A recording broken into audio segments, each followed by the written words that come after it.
LC oscillator में कुछ कुछ बातें हमने कर ली थी। मेरी करंट की इक्वेशन क्या बनी थी? आई नॉट साइन ओमेगा टी, याद है? अच्छा, आर तो एक कांस्टेंट आदमी है, अगर मैं पूरी इक्वेशन को आर से डिवाइड कर दूं कोई फर्क पड़ेगा? क्योंकि बोथ साइड कर रहा हूं, तो इधर क्या लिखा जाएगा? या फिर आर से डिवाइड क्यों करें? कुछ होता ही नहीं आर से डिवाइड करने पे, मल्टीप्लाई करो दोनों साइड आर से, तो ये क्या बन जाएगा? ई। ये क्या बन जाएगा? ई नॉट साइन ओमेगा टी। समझ आया? ध्यान से देखो, ये ई टाइम का फंक्शन है, तो ये समय के साथ बदलेगा। ये आई टाइम का फंक्शन है, तो ये समय के साथ बदलेगा। ठीक है? म्यूचुअल इंडक्टेंस तुमने पढ़ रखी है ना? अब मान लो मैंने कुछ ऐसा कारनामा करा कि एक सॉफ्ट आयरन कोर लिया। सॉफ्ट आयरन की प्रॉपर्टी जानते हो? इलेक्ट्रोमैग्नेट बनता है अच्छा, फेरोमैग्नेट बन जाता है ना? टेम्परेरी मैग्नेट है बट स्ट्रॉन्ग है बहुत ज्यादा, हिस्टेरेसिस कर्व में पीक अच्छी जाती है इसकी, सैचुरेशन बहुत हाई वैल्यू देती है। बट हाइट तो सेम होती है ना? तो जब हाइट सेम है तो इसका जो बी मिलेगा मुझे, बी इंड्यूस मिलेगा बहुत ज्यादा होगा, बी नेट भी अच्छा खासा होगा, तो स्ट्रॉन्ग मैग्नेट है काफी। ठीक है? तो अगर कोई लाइन यहां से जाने की कोशिश भी करेगी तो ये इस लाइन को यहां से भेजने की कोशिश करेगा। अगर कोई लाइन ऐसे आई तो ये क्या करवाएगा? इस लाइन को बोलेगा ऐसे जा। समझ आया? और क्योंकि यहां भी पाथ है तो ऐसे भी नहीं, ये क्या करेगा? कोशिश करेगा ऐसे जा। और magnetic field line close loop में एग्जिस्ट कर सकती है, तो ये लाइन ऐसे एग्जिस्ट करना चालू कर देगी। ये सारी बातें समझ में आती है? क्यों? क्योंकि इसकी परमिएबिलिटी, इसका ससेप्टिबिलिटी बहुत ज्यादा है। ठीक है? या इसका आई बाई एच का रेशियो बहुत बड़ा है, तो इसीलिए ये सारी हरकतें हो रही है। ये तो क्लियर है ना? पक्का? तो कोई भी अगर मैग्नेटिक फील्ड यहां इस रीजन से मैग्नेटिक फील्ड पास कराऊं तो मैग्नेटिक फील्ड कहीं से जाएगा ही नहीं, वो इसके अंदर ही समा जाएगा और वो इसके अंदर ही रहने की कोशिश करेगा। ये सारी बातें क्लियर हुई? कोई दिक्कत? ठीक है। इधर मैंने ऐसे कोई लगाई और यहां पे सोर्स लगाया, ये सोर्स लगाया, ये सोर्स समझ आया कौन सा? ठीक है। तो इसमें से करंट बहेगा और वो आई भी कौन सा है? ये। ठीक है? एक कोइल उधर लगा दी, इसको बोलेंगे प्राइमरी कोइल, क्योंकि म्यूचुअल इंडक्टेंस में एक प्राइमरी होती है और एक सेकेंडरी होती है, तो मैं इसको बोल रहा हूं प्राइमरी और इसको सेकेंडरी। ठीक है? इसमें नंबर ऑफ टर्न है N P, number of turn in primary coil, total number of turn है, टर्न पर यूनिट लेंथ नहीं है, टोटल नंबर ऑफ टर्न। यहां पे क्या होगा? N S, total number of turn. अब कारनामा क्या हुआ? यहां से करंट गया, करंट ऐसे ऐसे ऐसे घूम के यहां आएगा, जब करंट घूमेगा तो मैग्नेटिक फील्ड आ जाएगा, और वो मैग्नेटिक फील्ड इस फ्रेम से कभी भी बाहर निकलेगा? जी नहीं। क्यों? परमेबिलिटी बहुत ज्यादा है, ससेप्टिबिलिटी बहुत ज्यादा है। ठीक है? तो यहां इसमें क्या मैग्नेटिक फील्ड टाइम का फंक्शन बनेगा? बी बदलेगा ना, बदलता भी इसको भी छेड़ेगा, इसके अंदर से जाता हुआ भी बदलेगा, या फ्लक्स। तो जब इसमें फ्लक्स बदलेगा तो ईएमएफ इंड्यूस होगा, और वो ईएमएफ जो इंड्यूस होगा वो इसमें करंट भी पैदा करवा देगा। तो क्या इससे इसमें करंट आ गया? समझ आया हुआ क्या है? पक्की बात? क्योंकि इसका फ्लक्स इससे लिंक्ड है, इसका फ्लक्स इससे लिंक्ड है, तो जो इसमें चेंजेस आएंगे वो चेंजेस इसमें भी आएंगे। तो यहां पे क्या म्यूचुअल इंडक्टेंस हो रही है? म्यूचुअल कैसे? ये तो सिर्फ इसकी वजह से ये हुआ नहीं, अब इसकी वजह से इसमें बदलाव आएंगे, ऐसे आते रहेंगे। इसकी वजह से ये इंड्यूस होगा, इसकी वजह से ये इंड्यूस होगा, और ये सारा काम किसकी बदौलत होगा? क्योंकि जो मैंने सोर्स लगाया वो सोर्स वेरिंग सोर्स है। ट्रांसफार्मर काम ही तब कर रहा है जब सोर्स वेरिंग है, तभी म्यूचुअल इंडक्टेंस आएगी। डीसी में कहां से म्यूचुअल इंडक्टेंस आई? क्लियर हुआ? क्योंकि डीसी में तो तुम कांस्टेंट भेज दोगे करंट, जब करंट टाइम का फंक्शन ही नहीं बनेगा म्यूचुअल इंडक्टेंस का कॉन्सेप्ट ही खत्म हो गया। समझ आई सारी बातें? अच्छा, अब क्या क्या हुआ समझना इस चीज को। हुआ ये कि इसमें फ्लक्स बदल रहा है किसकी वजह से? Due to primary coil. ठीक है? अच्छा, इसका एक टर्न के थ्रू फ्लक्स आया, मान लो 5p। 5p क्या है? फ्लक्स थ्रू सिंगल टर्न, और इस पे डिफाइन किया मैंने फाई एस। तो गैस करो ये क्या बनेगा? Flux through single turn off secondary coil, और यहां पे ऑफ प्राइमरी कॉइल। बहुत ही आसान बात है। अब मैं एक बात लिखने जा रहा हूं, वो बात है फाई पी बराबर होगा फाई एस के। ये बात समझ पाया? समझा दूं? कैसे समझ गए? यहां से अगर चार लाइनें निकली तो यहां भी तो चार ही पहुंचेगी, यहां से 5 निकली तो यहां भी 5 ही पहुंचेगी। एक कॉइल से नंबर ऑफ फील्ड लाइन तो वही है ना, क्योंकि मेटल फ्रेम के अंदर है लाइन है, ये लाइन किसके अंदर है? अगर मेटल फ्रेम हटा दूं अब क्या बोल सकता हूं ये वाली बात?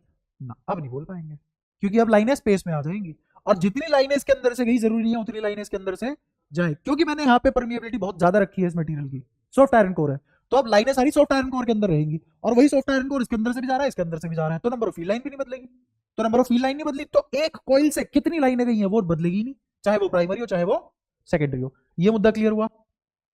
पक्की बात है? अच्छा, इसने इसका टोटल फ्लक्स और इसका टोटल फ्लक्स ये भी बराबर होंगे क्या?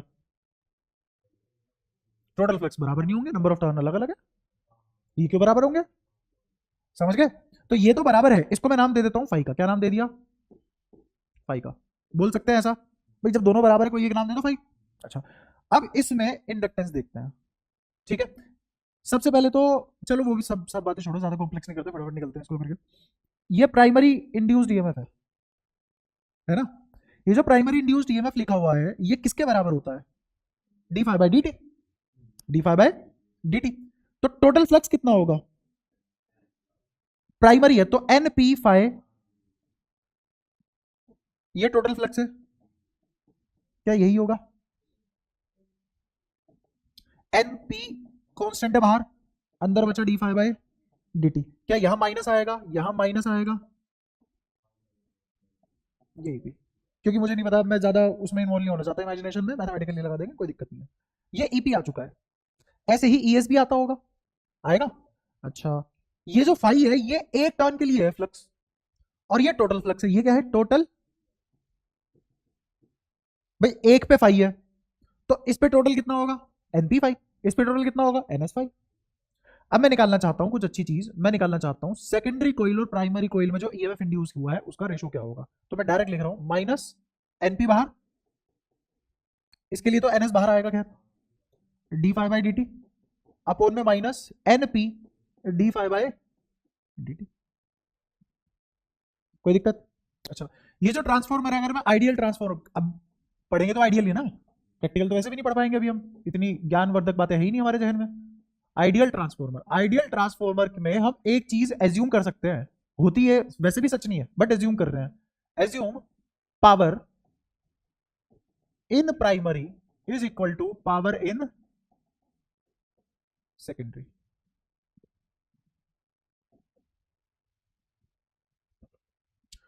दोनों कोइल्स में पावर बराबर है, दोनों कोइल्स में पावर बराबर है, और पावर का फॉर्मूला क्या होता है? क्या ऐसे लिख सकता हूं? Power in secondary into current in secondary is equal to EMF in primary और करंट इन प्राइमरी। पावर भी आई, यहां से ईएस बाई ईपी निकालो, कितना आएगा? चाहिए आ जाएगा I P by I S, इसको उधर भेज दिया, उसको ऊपर ही रखा। कोई बात परेशान कर रही हो तो बोलो। हाँ, नहीं आइडियल में भी नहीं होता, एज्यूम ही किया है, आइडियल लेके भी एज्यूम करना पड़ा, वो होता नहीं है, आइडियल लेके भी एज्यूम करना पड़ा, होता नहीं है, ऐसा कभी भी नहीं हो सकता एक जगह की पावर दूसरी जगह की पावर के बराबर हो जाए। क्यों? रीजन क्या है? क्योंकि power is flow of energy per unit time, कितने समय में एनर्जी कितनी फ्लो कर गई, ये तो हमारी बहुत से बहुत बार है, एनर्जी फ्लो कंट्रोल करना सीख गए तो एवेटार एयर बेंडर बन गए। ऐसा नहीं होता, हम नहीं कर पाते कंट्रोल, हम एनर्जी कन्वर्जन कंट्रोल कर सकते हैं, but in what amount of time what quantity is getting converted, ये मेरे हाथ में नहीं है, इसीलिए लॉसेस आते हैं, हीट लॉस है उधर, ठीक है? क्योंकि अगर मेरे हाथ में होता तो बिजली का बिल बहुत कम आता, अपने अप्लायंसेस बहुत कम वोल्टेज पे चल जाते, बहुत कम रेजिस्टेंस के बनाने के बाद भी काम हो जाता, ये अपने हाथ में नहीं है, ठीक है? अच्छा, ये देख रहे हो ES by EP, IP by IS, और ये देख रहे हो ईएस बाई ईपी, तो दोनों के दोनों ईएस बाई ईपी है तो एक ही बात, तो क्या मैं इसको इसके बराबर रख सकता हूं?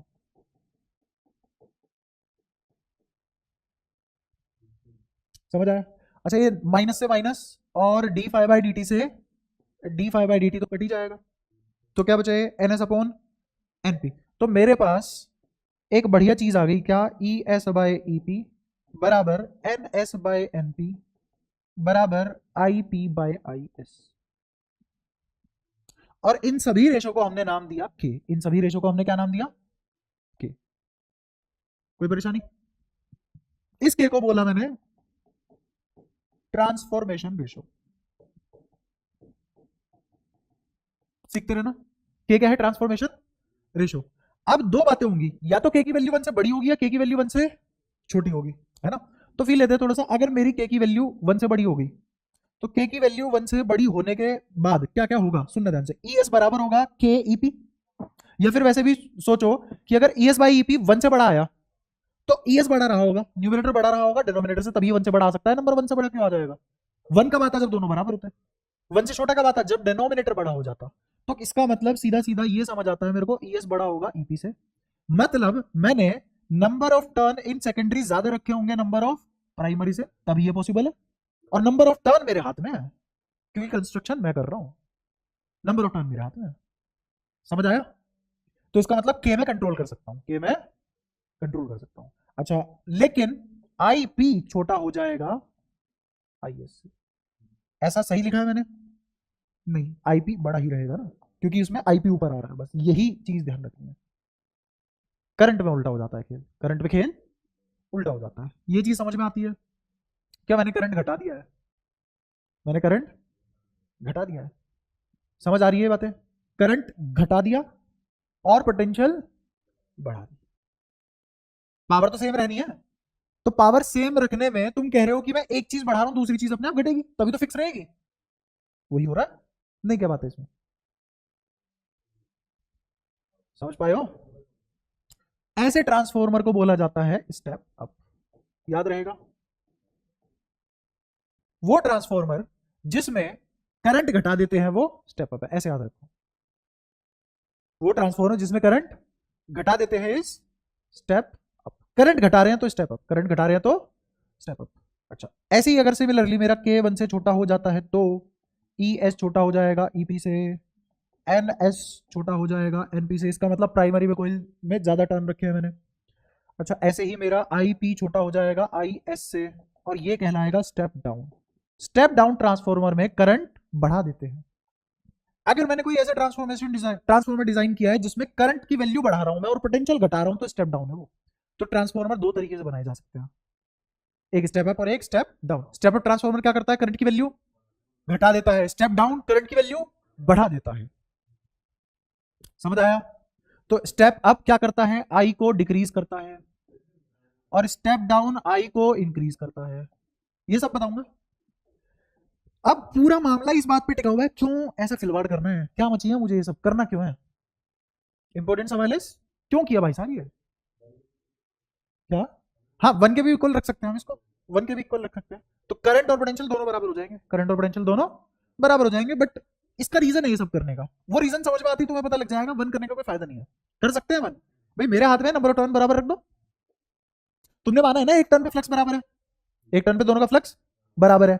तो जब तुमने नंबर ऑफ टर्न ही बराबर कर दिया तो नेट फ्लक्स भी तो बराबर कर दिया, तो फिर कहां बदलाव आ जाएगा? नेट फ्लक्स भी तो सेम ही रहा। तो फिर ई एस बाई ईपी का रेशो अपने आप ही बनाएगा, क्योंकि एन एस और एनपी भी कट जाएंगे। रख के देख एन एस बराबर एनपी, ये तो मतलब है, तो बना जाएगा। बट करते नहीं है वो, क्यों नहीं करते? क्योंकि हमारे काम का नहीं है वो, है ना? ये दोनों काम के हैं, 1 रख के मुझे कुछ मिलेगा नहीं। अब ये दोनों काम के कैसे, क्यों करा, क्या चल रहा है इधर, क्या परेशानी है, तो समझना आप इस चीज को। पावर स्टेशन जानते हो? Power station, power house, power plant, सुना है सब? अब हर टाइप का रिसोर्स हर जगह अलग नहीं, हर जगह अवेलेबल नहीं होता। हर टाइप का रिसोर्स हर जगह अवेलेबल। मुझे कोई बोले कि यार मुझे यही रख के मोबाइल चार्ज करना है, तो कर पाऊंगा? या तो मुझे तार सॉकेट तक खींचनी पड़ेगी या खुद सॉकेट के पास जाना पड़ेगा, दो ही रास्ते हैं। क्यों? क्योंकि सोर्स कहां अवेलेबल है? At particular location. समझ आया? अब जिस तरीके की एनर्जी सोर्स बनती है, जिस तरीके की एनर्जी सोर्स बनती है, उसी के अकॉर्डिंग पावर स्टेशन या पावर प्लांट का नाम रखा जाता है। अगर मैं हवा एज ए सोर्स यूज कर रहा हूं तो विंड एनर्जी, तो विंड मिल बना। अब हर जगह हवा इतनी अच्छी अवेलेबल नहीं होती, तो जहां हवा अच्छी अवेलेबल होगी वही तो पावर प्लांट बना पाऊंगा। दिक्कत समझे? घर में ला सकता मैं पावर प्लांट, हर कॉलोनी में पावर प्लांट होना पॉसिबल नहीं है, हर मोहल्ले में पावर प्लांट होना पॉसिबल नहीं है, हर शहर में पावर प्लांट होना पॉसिबल नहीं है। क्यों? क्योंकि जरूरी है हर शहर में उतनी तेज हवा दौड़ती हो। ठीक है? तो wind mill is one way, one source of energy. तो पावर प्लांट का नाम क्या रखा गया? Wind mill. Wind mill, power plant. अच्छा, अगर मेरा सोर्स हीट है, जैसे कोयला जला रहे हो, भट्टी में कोयला जला रहे हैं, तो सोर्स ऑफ एनर्जी क्या बना? हीट। सोर्स ऑफ एनर्जी क्या बना? हीट। तो क्या नाम रखा पावर प्लांट का? Thermal power plant. क्या हर जगह कोयला खान से भर के मिलता है? नहीं। समझ रहे हो? तो जहां जिस टाइप का रिसोर्स अवेलेबल होता है वहीं तो पावर प्लांट बनाएंगे, शहर में थोड़ी ना बना लेंगे। समझ पा रहे हो? ऐसे ही जहां बहुत ज्यादा पानी का बहाव होगा, बहुत ज्यादा पानी बहता होगा, वहीं डैम बनेगी, वहीं उस पानी को मैं यूज कर सकता हूं, है ना? पानी की काइनेटिक एनर्जी को यूज कर रहा हूं टरबाइन घुमाने के लिए, तो बिजली बना रहे हैं। तो पावर प्लांट का क्या नाम रखा जाएगा? Hydro electric power plant. Hydro electric power plant. हर जगह थोड़ी ना इतना पानी अवेलेबल होता है, घर के मोटर थोड़ी ना बना दोगे। सही बात है। तो जहां जिस टाइप का एनर्जी का रिसोर्स अवेलेबल है, सोर्स अवेलेबल है, वही उस टाइप का पावर प्लांट बनेगा, और पावर प्लांट हर शहर में नहीं हो सकता। आसान बात है समझना। ऐसी एक और है न्यूक्लियर। हर शहर में शुक्र है नहीं मिलता रेडियो एक्टिव सब्सटेंस, है ना? तो जहां वो मिलता है वहीं तो पावर प्लांट बनाएंगे, तो न्यूक्लियर पावर प्लांट। तो जिस सोर्स को मैं यूज कर रहा हूं उसी सोर्स के हिसाब से पावर प्लांट का नाम रखा जाता है, जैसे nuclear power plant, thermal power plant, wind mill, hydro electric power plant. तो अब कोई सा भी हो सकता है पावर प्लांट, तो ये पावर प्लांट कोई सा भी हो सकता है, लेकिन पक्की बात है शहर में तो नहीं होगा। पावर बनाई है तुमने यहां, पावर बनाई है यहां, यहां तो कोई मोहल्ला घर है ही नहीं, तो या तो शहरों को यहां जाना पड़ेगा, यहां जाएंगे दिक्कत है। यहां लोग रहते ही इसीलिए नहीं है क्योंकि मर जाएंगे। समझ रहे हो? तो लोग तो बहुत दूर दूर रहते हैं शहरों में। अब मुझे यहां से जो मैंने पावर जनरेट की है वो शहर में पहुंचानी है, यहां से जो पावर जनरेट की है वो शहर में पहुंचानी है। शहर में पहुंचाने का जरिया है एक तार खींच दो, हाई टेंशन वायर बोलते हैं इनको, हाई टेंशन वायर। देखा होगा तुमने, ऐसे वो टावर बने रहते हैं, ऐसे हाथ से फैले होते हैं उनके, ऐसे दो टांगे होती है नीचे से, ट्रसिस और इंजिन बहुत सारी होती है उसमें, गांव में देखे होंगे तुमने। उनके ऊपर ऊपर से तारे जा रही होती है बन के, ये इसीलिए खड़े करते हैं ताकि नीचे ना, क्योंकि इसमें बहुत ज्यादा पोटेंशियल बह रही होती है, बहुत ज्यादा पोटेंशियल होती है, पोटेंशियल डिफरेंस गजब का होता है इनमें। मतलब अगर तुम 1 मीटर के डिफरेंस पे भी पोटेंशियल देखोगे, तो 1 मीटर के डिफरेंस पे ही पोटेंशियल इतना ज्यादा मिलेगा, हद हो जाएगी। और जैसे ही तुमने इसको टच किया, ऐसे टच किया तुमने इनको, तो तुमने एक पैरेलल पाथ बना लिया। अब जो पोटेंशियल ऊपर है वही पोटेंशियल नीचे है, सीधा मौत, है ना? पता भी लगेगा, अरे मैं टेलीपोर्ट हो गया, और एकदम से ये तल कौन रहा मुझे। तुम एक्सपेक्ट कर रहे हो तुम स्वर्ग में जा रहे हो?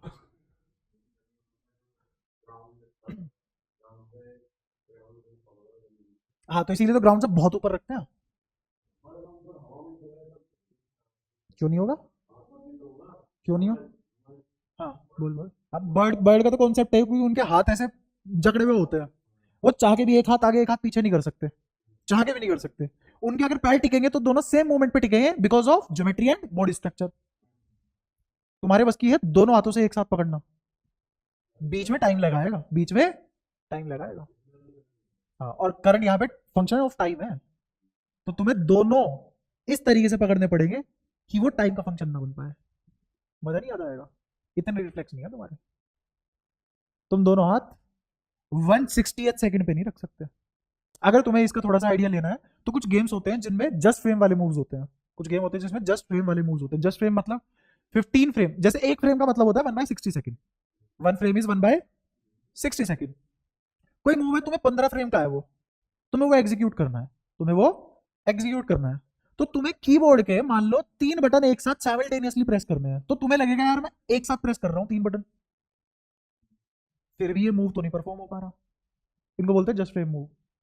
बंदा 8-8 साल मेहनत करता है मसल मेमोरी बनाने के लिए, कि कम से कम 15 फ्रेम, और एग्जीक्यूशन फ्रेम कितने हो गए? 3, 18 फ्रेम पकड़ने के लिए उसे कितने साल लग जाते हैं?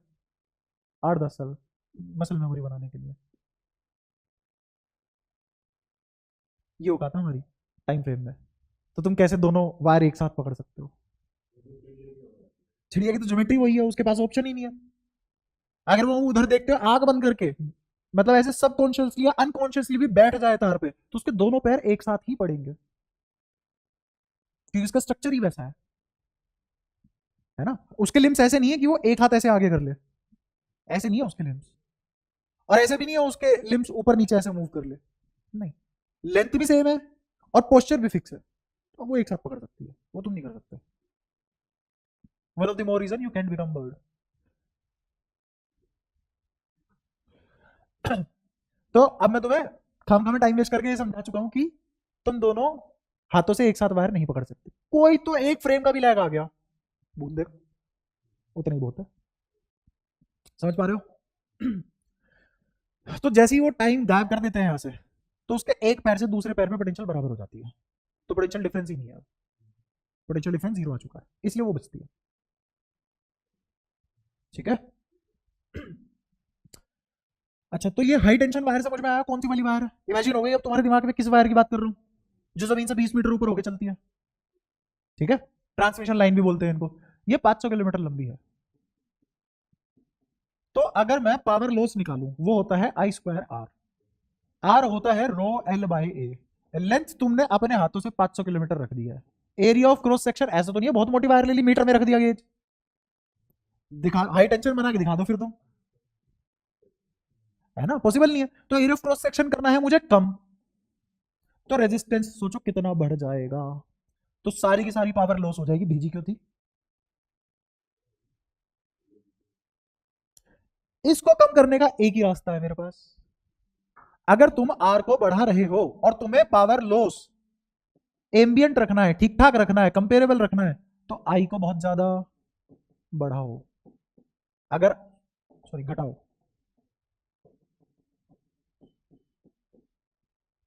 तो पावर लॉस उतने नहीं होंगे, पावर लॉस उतने नहीं होंगे। तो टू रिड्यूस पावर लॉस हम क्या करेंगे? आई को बहुत ज्यादा घटा देंगे। अब आई बहुत ज्यादा घटाने से मेरा पावर लॉस कम हो जाएगा, और मुझे पता है कैसे घटता है। सेकेंडरी कोइल में नंबर ऑफ टर्न अंधे फेल दो। समझ आ गया स्टेप अप? आ रहा है यू समझ? तभी मजा आता है पढ़ने का। तो यहाँ पे कौन सा ट्रांसफॉर्मर यूज करेंगे हम? यहां कौन सा ट्रांसफॉर्मर यूज कर रहे हैं? Step up. S U UV rays from sun नहीं है, S U step up transformer है, जो क्या करेगा? पोटेंशियल कर देगा कम, सॉरी हाँ, स्टेप अप है ना, पोटेंशियल कर देगा बहुत ज्यादा और करंट कर देगा बहुत कम। जैसे फॉर एग्जाम्पल तुमने यहां स्टेप अप ट्रांसफॉर्मर यूज किया, ये तुमने ट्रांसमिशन लाइन यूज की, ठीक है। अब इसमें कुछ भी होता रहे, तुमने क्या किया, तुमने के की वैल्यू 1000 रख दी, इसने 220 वोल्ट जनरेट की। सोर्स है ना, पावर प्लांट सोर्स है, और सोर्स में तुमने लगा दिया स्टेप अप। तो स्टेप अप से पहले कितनी थी? 220 वोल्ट थी, पहले थी 220 वोल्ट, ऐसे समझो उसको। दोबारा बनाते हैं। इसने कितनी पोटेंशियल जनरेट किया? तुमने यहां क्या पेल दिया, और के की वैल्यू क्या रख दी इस ट्रांसफार्मर के लिए? तुमने 220 वोल्ट जनरेट किया था ना, तो ये 220 वोल्ट कितना बन जाएगा के 1000 होने के लिए? अरे पागल है क्या? ये बन जाएगा तुम्हारा पोटेंशियल, कितना बन गया तुम्हारा? 220 इंटू 1000 बन गया। तो करंट कितना हो जाएगा? करंट हो जाएगा पहले के मुकाबले, ये प्राइमरी में प्रोड्यूस हुआ था, है ना, तो सेकेंडरी में जो करंट दौड़ेगा, सेकेंडरी में जो करंट दौड़ेगा वो प्राइमरी का 1/1000 होगा। करंट 1000 गुना घट गया। आई स्क्वायर में करंट 10⁶ टाइम्स घट गया। जो मेरे लॉसेस आने वाले थे आर से, मैंने बैलेंस कर लिया। समझ आया? ये चल रहा है। अब मुझे तो घर में इतनी पोटेंशियल चाहिए नहीं, मरना है अपने को, इतनी पोटेंशियल चाहिए थोड़ी ना मुझे। तो जब ये घरों में आएगा, पहले आएगा मान लो डिस्ट्रिक्ट में, तो मैं क्या इंस्टॉल करूंगा यहाँ पे? Step down. अब क्यों अब करना है? और बढ़ा दे पोटेंशियल, मार ही देना। हाँ, अब करंट बढ़ाना है, अप्लायंस को करंट चाहिए जोड़ने के लिए, ठीक है। तो अब क्या करना पड़ेगा मुझे? Step down. फिर डिस्ट्रिक्ट से कॉलोनी में आया, या सिटी मान लो, तो कुछ भी हो सकता है। यहां पे फिर से तुम क्या इंस्टॉल करोगे? हाँ, और फिर घरों में आया, तो फिर क्या इंस्टॉल करोगे? और तुम्हें वापस से क्या मिल जाएगा? अपना 220 वोल्ट, और करंट उतना ही जो पावर हाउस ने बनाया था। हाँ मतलब क्या दोनों ही यूजफुल है?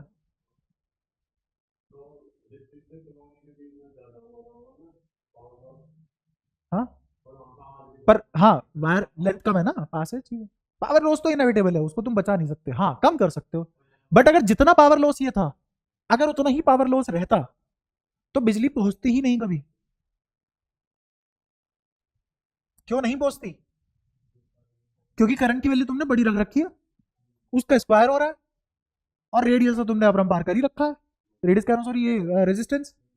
क्या करोगे, क्या पहुंचाना है? ये तो वही वाली बात होगी कि लप्पू में पानी भर के लेके गया हूं, तेरे तक पहुंचा, हाथ गीले बचे हैं बस, पानी है ही नहीं।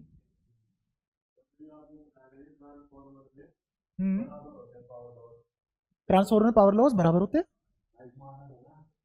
पावर लॉस नहीं था, वो पावर जनरेटेड थी, वो पावर जनरेटेड थी भाई, लिख देता हूं वरना तुम तो कबाड़ कर दोगे चीजों का। Power in primary, power in, ये लॉसेस है क्या? फिर वो कोयल की बात हो रही है, power generated in in secondary, power generated in primary, ये वो वाली बात है। समझ आया? बता कोई परेशानी? तो ये ट्रांसफॉर्मर करके देता है मुझे, है ना। अच्छा, फिर दिमाग में एक और चीज आती है, दिमाग में क्या आता है कि यार इस तार की ही तो रेजिस्टेंस कम कर लेते, ट्रांसफॉर्मर क्या जरूरत पड़ी? तो सबसे कम रेजिस्टेंस किस वायर की होती है? सिल्वर, फिर गोल्ड, है ना, यही तो होता है। फिर कॉपर, चलो कॉपर सस्ता है मान लिया, पर कॉपर डायमैग्नेट भी है, सही है। तो और ऐसा नहीं है कॉपर सस्ता, कॉपर भी महंगा है, तो हम बनाते हैं एल्यूमिनियम की, सस्ता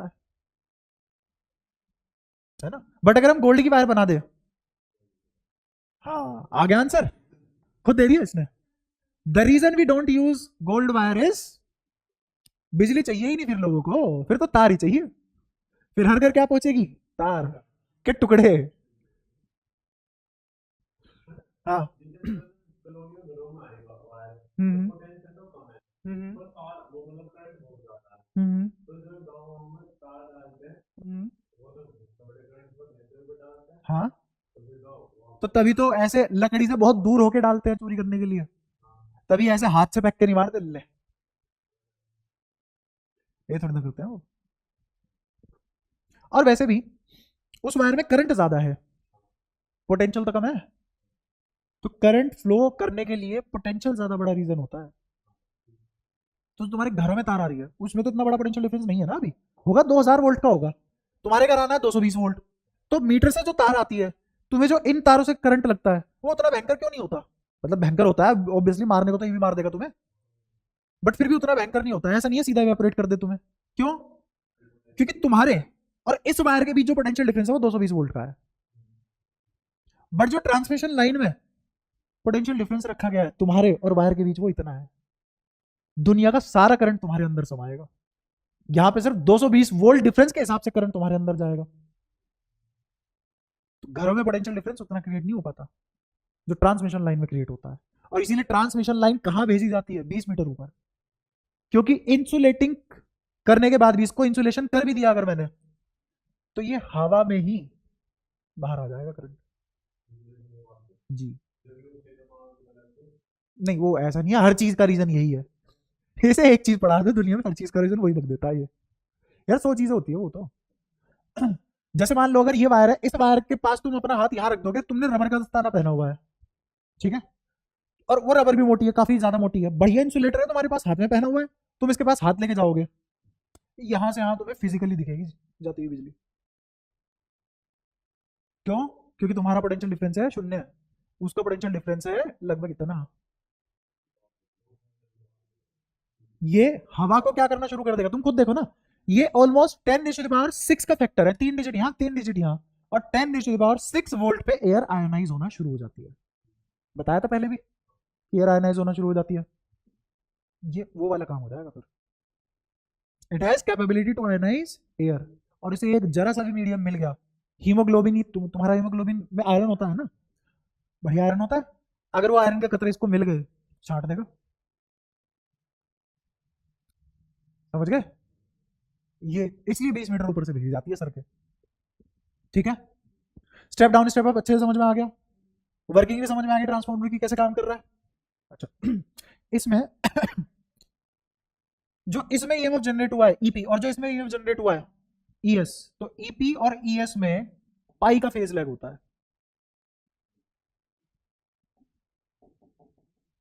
अभी बता दूंगा, समझा दूंगा फेज लैग क्या है, अभी तो बस ये समझो। अभी आगे इसी पे ही बात करेंगे हम, है ना, चैप्टर में। पाई का फेज लैग है किस किस के बीच? हाँ, तो ऐसा भी लिख सकते हो, phi between EP and ES is pi. इसको समझा दूंगा मैं, बस अभी याद रखो, काम की बात है।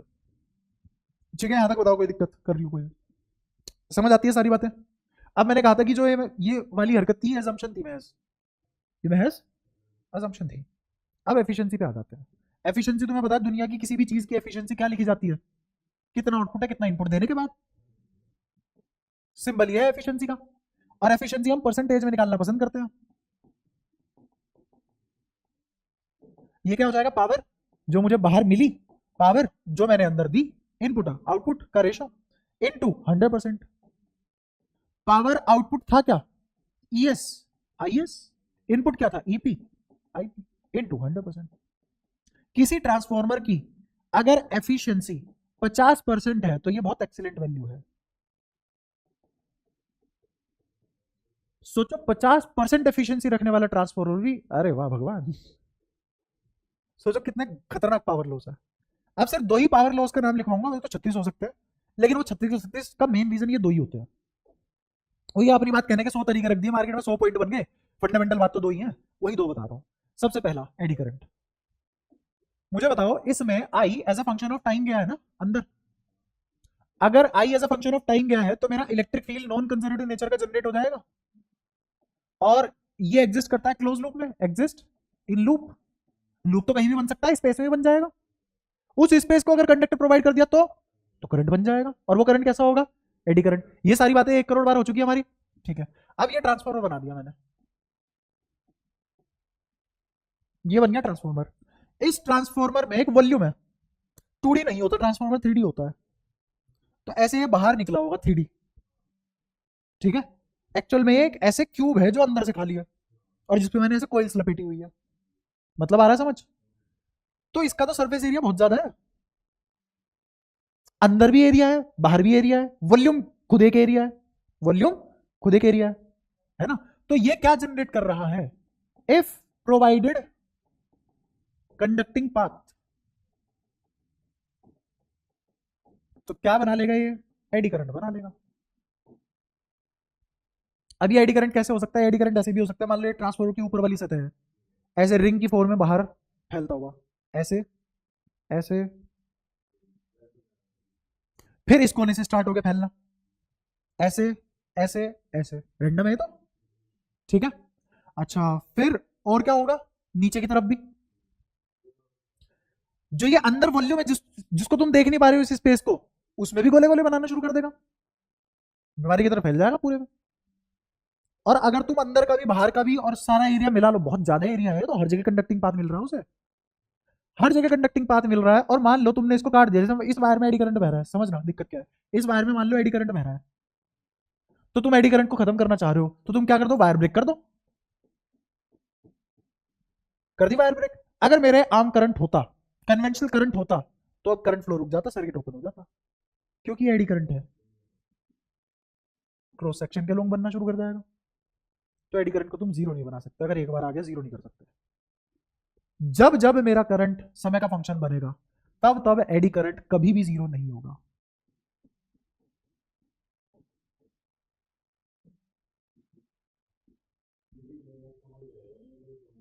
हाँ, बिल्कुल, eddy current can never be zero. हाँ हाँ करंट हट गया, बट अभी भी नॉन कंजर्वेटिव इलेक्ट्रिक फील्ड तो है ना। और तुम जहां से काटोगे उसके क्रॉस सेक्शन पे बनना शुरू हो जाएगा, कहीं भी बन जाएगा। समझ पा रहे हो? ये एग्जिस्ट करेगा, जीरो हो नहीं सकता। बढ़िया एरिया दिया हुआ है तुमने, पूरा का पूरा ऐसे क्यूबॉइड कंडक्टिंग मटेरियल है। सोचो मेजोरिटी ऑफ पावर तो एडी करंट में लॉस हो गई।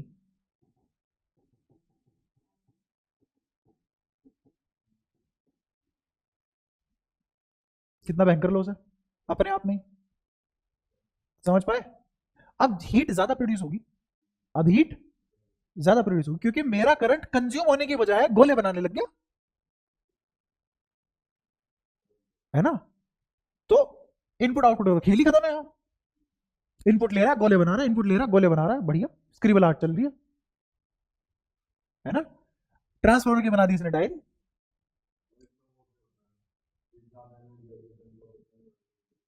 हाँ तो पावर तो बढ़िया लॉस बढ़िया आ रहे हैं पावर के। तो ये तो अपने आप में बहुत खतरनाक लॉस है, इसको तो मिनिमाइज करना पड़ेगा। मिनिमाइज करने के बाद है ये एफिशिएंसी। अब मिनिमाइज ऐसे करेंगे, ये जो ट्रांसफॉर्मर है इसको शीट्स में काट लो, ऐसे क्यूब इमेजिन करो, दिख रहा है ऐसे क्यूब है नहीं, कुछ कितना उतना होता तो बताता तुम्हें। हाँ ऐसे ऐसे ऐसे काट दो, तो ऐसे प्लेट्स बन जाएंगी। ये एक प्लेट है, अब ये क्या है, इसके पीछे ऐसे ही एक और प्लेट है, ये सब अलग अलग प्लेट्स है। ऐसी बहुत सारी प्लेट्स हैं, तो ऐसी एक प्लेट काटी उसको इंसुलेट कर दिया, एक प्लेट काटी इंसुलेट कर दिया, एक प्लेट काटी इंसुलेट कर दिया। ऐसा करने से जिस एरिया में वो जनरेट हो सकता था कंडक्टिंग एरिया में, वो एरिया घट जाएगा, तो कंडक्टिंग एरिया रिड्यूसेस और इंसुलेट भी हो गया, decreases and insulated by cutting the solid into sheets, solid frame into sheets। सही है लेकिन मरेगा अभी भी नहीं, जीरो अभी भी नहीं होगा, ये जीरो तो तुम कर ही नहीं सकते, समझ पा रहे हो। एक बार पहले भी बताया था, मान लो ये प्लेट है, इसमें अगर मैंने इतना बड़ा छेद कर दिया तो यहाँ पे नॉन कंजर्वेटिव इलेक्ट्रिक फील्ड तो अभी भी है पहली चीज, और ये तो ऐसे जनरेट हो रहा है, क्या रोक लिया तुमने इसका, कंडक्टिंग पाथ तो भी मिल ही रहा है। हाँ दोस्तों हो गई, तो तुम रिड्यूस कर सकते हो बट टू सम एक्सटेंट, खत्म नहीं कर सकते इसको। तो दुनिया में जिंदगी में कभी ट्रांसफॉर्मर नहीं बन सकता 100% एफिशिएंट, कोई सी भी सिविलाइजेशन में एंटर कर जाओ, जब तक ट्रांसफॉर्मर जिंदा है लॉस रहेंगे। हाँ हाँ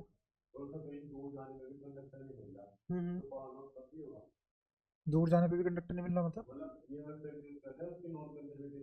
अच्छा इलेक्ट्रिक फील्ड है, कंडक्टिंग पाथ प्रोवाइड नहीं कर रहे, तो उसकी एक रेंज है ना। हाँ ट्रांसफॉर्मर के पावर लॉस में अपने घर में क्यों चेक करूंगा भाई, विसिनिटी भी तो चेक करेंगे। हाँ फिर हाँ हम्म, तो ट्रांसफॉर्मर भी तो नहीं है वहां, क्या चाह रहा है मेरे से कि बिना ट्रांसफॉर्मर रखे एडी करंट बना दूं। अभी तो एडी करंट बनेगा भी तो वहीं से ट्रांसफॉर्मर रखा होगा, है ना।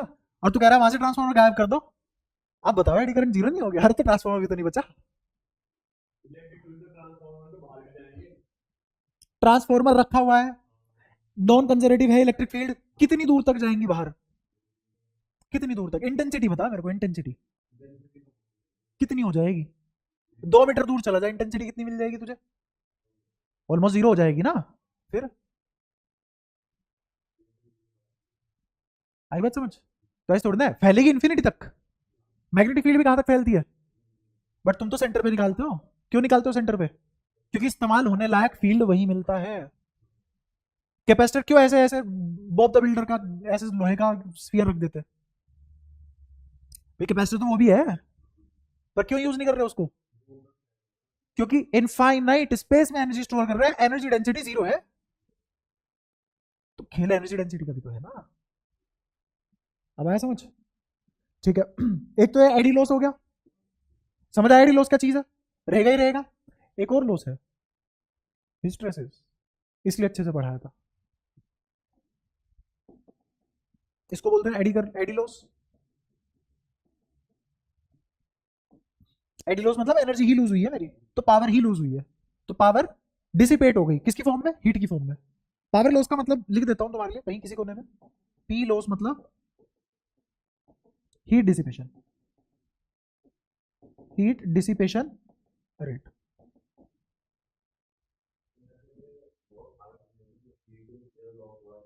हम्म हाँ तभी तो फूकते हैं, तो फूकना क्या होता है, फूकना ही थोड़ी ना होता है, पत्ते की तरह आग लग गई उसमें मेल्ट हो गया, नहीं तो फूकना होता है ट्रांसफॉर्मर का, हो जाता है।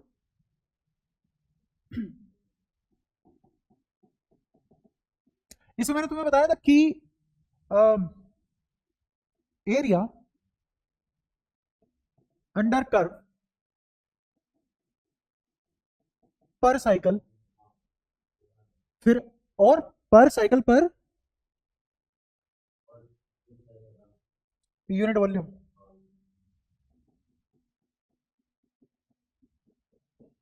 ये वर्क डन होता है, और वर्क डन भी मतलब हाँ कौन सी एनर्जी, क्योंकि मैं सॉफ्ट आयरन यूज कर रहा हूँ, फेरोमैग्नेट है और इसके अंदर मैग्नेटिक फील्ड दौड़ रहा है, वो भी टाइम वेरिंग। हिस्ट्रेसिस आएगा, बचा नहीं सकते तुम उसको। हिस्ट्रेसिस, हिस्ट्रेसिस के अंदर का एरिया फेरो है, आएगा ही आएगा। कम आए ज्यादा है, आएगा तो per unit time heat energy dissipate होगी, और rate of energy he work वो पावर होती है, तो पी लॉस आएगा।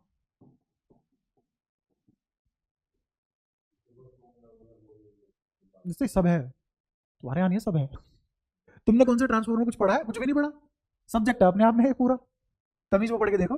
दुनिया भर के टाइप ट्रांसफॉर्मर जो मैंने पढ़ा है अपडेटेड है, ये तो बनता भी नहीं आज की डेट में।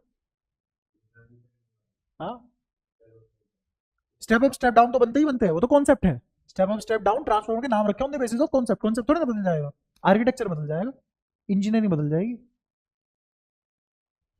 जैसे पहले घर तो भाई भाई घर में अभी भी कमरे होते हैं, पहले भी तो कमरे ही होते थे, झोपड़ी में भी तो कमरा ही होता था। कॉन्सेप्ट घर बनाने का तो वही है ना, कि घर कैसा होता है ना, वही टट्टी बाथरूम वो सब होता है उसमें, बेसिक है। पहले बाहर होते थे, अब घर में बनने लग गए, है ना। अच्छा क्या बदला है फिर? मटेरियल बदल गया, आर्किटेक्चर बदल गया, ट्रांसफॉर्मर भी तो हो सकता है का। ये तो बहुत गरीबों वाला ट्रांसफॉर्मर है, बचपन में जब कभी बना होगा पैदाइशी में अपने ट्रांसफॉर्मर, तब होते होंगे ऐसे, अब थोड़ी ना ऐसे होते हैं। अब तो काफी कॉम्प्लेक्स होते हैं। और तुम्हें क्या लग रहा है सारी बातें पढ़ ली तुमने? नहीं, इससे मैं बता रहा हूं कि इन दो बातों से 36 लॉस कैसे गिनवा सकता हूं मैं। एक थोड़ा सा आइडिया देता हूं, दुनिया में जो भी लॉस होगा इन दोनों रीजन की वजह से ही आएगा। बेसिक कॉज ये दोनों ही है। जैसे ये इसमें करंट कौन सा है as a function of time, अब थोड़ा सा बता देता हूँ क्योंकि अगला चैप्टर वही है। अगर मैं इसमें ऐसा करंट भेजूं कि पहले वो टाइम के साथ बढ़े मैक्सिमम हो जाए, फिर जीरो हो जाए, फिर नेगेटिव में बढ़े मैक्सिमम हो जाए, जीरो हो जाए, तो क्या कभी करंट इधर जा रहा है, कभी करंट इधर जा रहा है? क्या करंट ऑल्टर कर रहा है? कर रहा है ना। जब करंट इस डायरेक्शन में है तो फील्ड इस डायरेक्शन में है, करंट इस डायरेक्शन में तो फील्ड इस डायरेक्शन में है। ऐसे इमेजिन करो सिंपलिसिटी के लिए, है ना। तो फील्ड की डायरेक्शन कभी इधर जा रही है, कभी, यही तो रीजन है हिस्ट्रेसिस का। एक्सटर्नल मैग्नेटिक फील्ड पहले इधर भेजा, फिर धीरे धीरे घटाया, फिर जीरो हुआ एक्सटर्नल, फिर इस डायरेक्शन में बढ़ा एक्सटर्नल, फिर मैक्सिमम हुआ एक्सटर्नल, फिर इधर आया एक्सटर्नल, धीरे धीरे घटा, डायरेक्शन इधर ही है बट मैग्नीट्यूड घट रहा है, फिर जीरो हुआ, फिर इधर डायरेक्शन में आने लग गया और मैग्नीट्यूड बढ़ता रहा।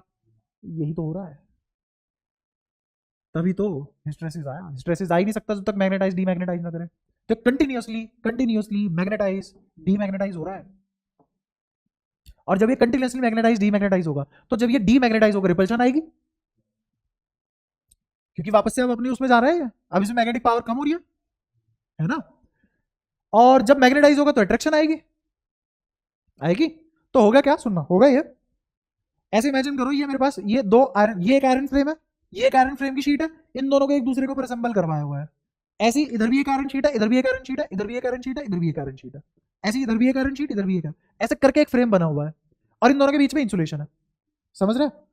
अब होगा क्या, जब ये मैग्नेटाइज होंगे तो ये खींचेंगे आपस में ऐसे, ये दोनों हाथ आपस में ऐसे फोर्स लगाएंगे ऐसे, और ये हाथ नहीं है, क्या है, इसको इमेजिन करो टू फ्रेम्स, टू फ्रेम्स, है ना। जब डीमैग्नेटाइज होंगे तो ये रिपल्शन आएगी, ऊपर से तो हिंज्ड है, ऊपर से हिंज्ड है, और बीच में इंसुलेशन डाली हुई है। तो होगा क्या, डीमैग्नेटाइजेशन की वजह से ये हल्का सा खुल जाएंगे, तुम्हें नहीं दिखेगा वो, बेयर आइज से नहीं दिखता होगा, बहुत कम होता है ना। इतना सा दिख भी नहीं, शायद तुम्हें दिख भी नहीं रहा होगा, मेरे हाथ खुल गए, है ना, इतना सा खुलेगा।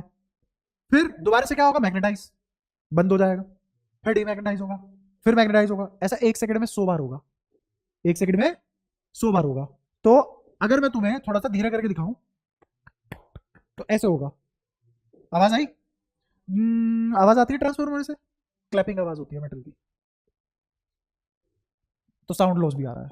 साउंड एक एनर्जी है, तो लॉस हुआ है, क्या एनर्जी लॉस होने का एक रेट है? तो पावर लॉस है।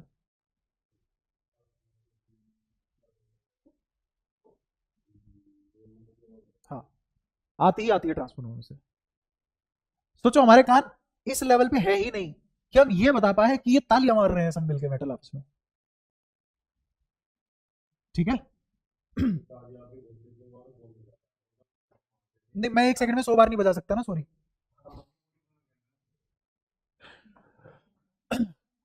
क्या क्या रिक्वायरमेंट है तुम्हारी? ये रिक्वायरमेंट नहीं, अच्छा पढ़ा दे। रिक्वायरमेंट एक सेकंड में 100 ताली मारो ना, एक्सपेरिमेंट यही हो जाएगा।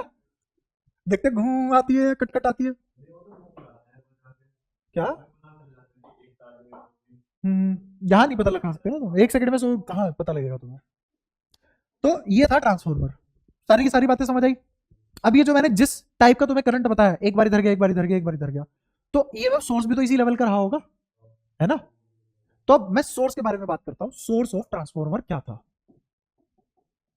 सोर्स ऑफ ट्रांसफॉर्मर था क्या? हाँ, जो मतलब किसमें दिया था हमने? प्राइमरी कोइल की, कोइल में इनपुट का काम कर रहा था। प्राइमरी कोइल में इनपुट का काम कर रहा था। वो क्या था वो, है ना? सोचते हैं उसके बारे में थोड़ा सा। मान लो मैंने कोई मैग्नेटिक फील्ड लिया, बी एक्सटर्नल, और यूनिफॉर्म है। वो कैसा है? यूनिफॉर्म।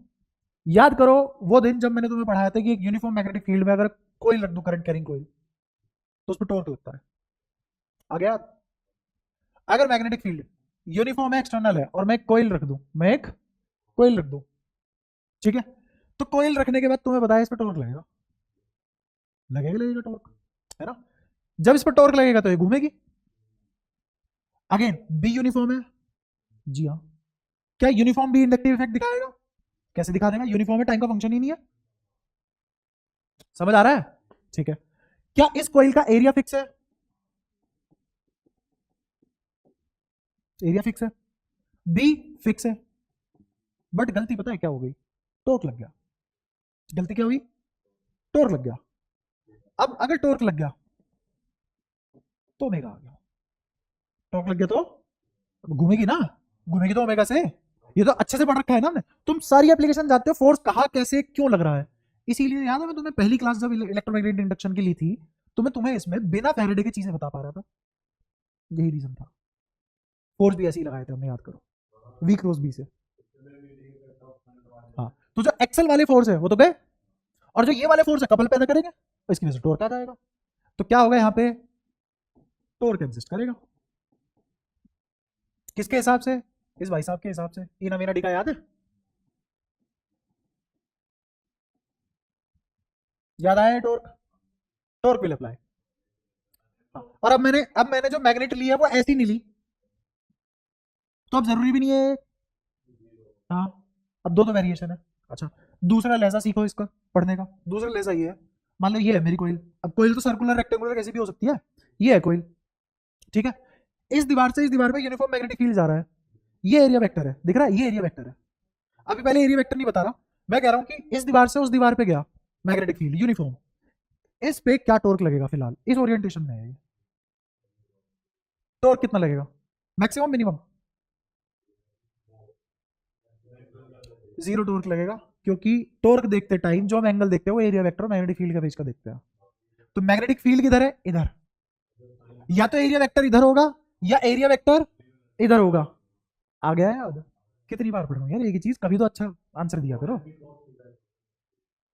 दोबारा से, मैक्सिमम टॉर्क तब लगता है जब कोई ऐसे होती है, क्योंकि एम, याद है? Dipole moment, magnetic dipole moment वो एरिया वेक्टर के लोग होती है। अब मैग्नेटिक डायपोल मोमेंट ऐसे है, एरिया वेक्टर ऐसे है, तो एरिया वेक्टर और मैग्नेटिक फील्ड के बीच का एंगल पाई बाय 2 है। मैक्सिमम लगेगा टॉर्क। अब लगेगा टॉर्क मिनिमम। अब भी टॉर्क लगेगा मिनिमम, अब टॉर्क लगेगा मैक्सिमम, अब टॉर्क लगेगा मैक्सिमम। याद आया? कोई दिक्कत? दूसरी बात करते हैं। मेरा फील्ड फिक्स है, एरिया फिक्स है, बट टॉर्क लगने से दिक्कत ये आ गई, ये जो एरिया वेक्टर है ये एंगल काट गया। अब समझना, एरिया फिक्स है बट एरिया वेक्टर फिक्स नहीं है। और एरिया वेक्टर फिक्स क्यों नहीं है? बिकॉज ऑफ, आई बात समझ? तो बी एंड ए वेक्टर के बीच का थीटा बदल रहा है, थीटा बदल रहा है कंटिन्यूअसली। आई बात समझ में? तो जब थीटा कंटिन्यूअसली बदल रहा है तो थीटा फंक्शन ऑफ टाइम नहीं बन गया? ऐसे यकीन नहीं होता, छोड़ो मेरी बात क्यों सुन रहे हो, थीटा का ये फॉर्मूला तो आता ही होगा ना तुम्हें, घूम तो रहा है, ओमेगा तो अनिवार्य है ना, थीटा ओमेगा से ऐसे ही रिलेट होता है, तो theta as a function of T, कोई नहीं रोक सकता इसको दुनिया में, सब कुछ यूनिफॉर्म रखने के बाद भी। अब ये बदल गया, ये होता है एंगल बदलने का मतलब। आज मैं पढ़ा रहा हूं तीसरा कोर्स।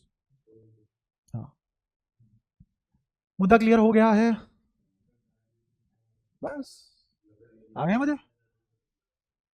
तो अब बी टाइप का फंक्शन है ना, एरिया का मैग्नीट्यूड टाइम का फंक्शन है ना, एरिया वेक्टर टाइम का फंक्शन है नहीं, एरिया वेक्टर की डायरेक्शन टाइम का फंक्शन है, डायरेक्शन मतलब थीटा।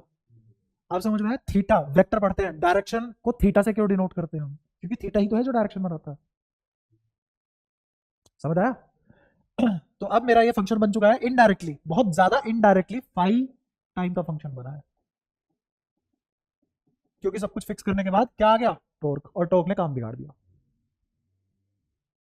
अब अगर फंक्शन है टाइम का तो दादा ईएमएफ इंड्यूस हो जाएगा, ई आ गया माइनस डी फाइव बाय, आओ लिखे इसे, बी ए कोस ओमेगा टी का डिफरेंशिएशन।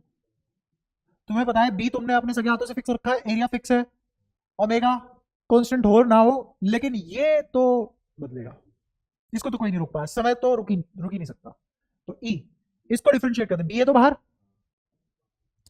कोस ओमेगा टी का minus sign omega T into omega chain rule minus, differentiate किया है, हो गया डिफरेंशिएशन।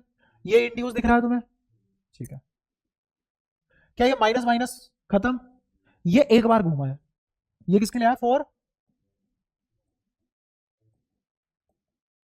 एक बार घूमी घूमी करने पे ये आता है, तो एन बार घूमी घूमी करने पे एन से मल्टीप्लाई कर देंगे, तो ई बराबर एन बी ए ओमेगा साइन ओमेगा टी, दिख गया?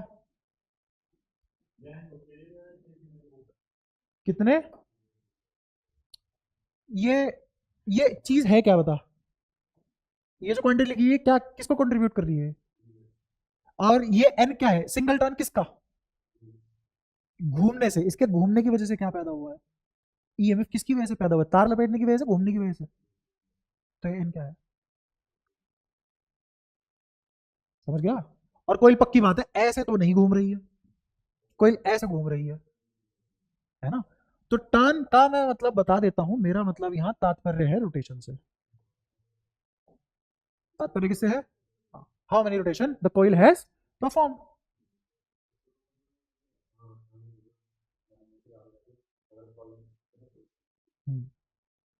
सेल्फ एक्सप्लेनेटरी है वो चीज। अब सुनना ध्यान से, अगर मुझे ई की मैक्सिमम वैल्यू चाहिए, ई की मैक्सिमम वैल्यू चाहिए, तो मुझे क्या करना पड़ेगा? ओमेगा टी को क्या करना पड़ेगा? पाई बाय 2 रखना पड़ेगा, ओमेगा टी को पाई बाय 2 रखना पड़ेगा। पाई बाय 2 रखते ही क्या मेरे पास ई मैक्सिमम की वैल्यू एन बी ए ओमेगा आ गई, क्योंकि साइन ओमेगा टी तो 1 हो गया। इसको नाम दिया मैंने ई नोट। क्या नाम दिया? E note. Peak value, maximum value, कुछ भी नाम रख सकते हो तुम इसको। इसको क्या बोल देते हैं हम? Peak value. तो मेरा ई लिखा जाएगा ई नोट साइन ओमेगा टी। यही तो इक्वेशन यहां थी।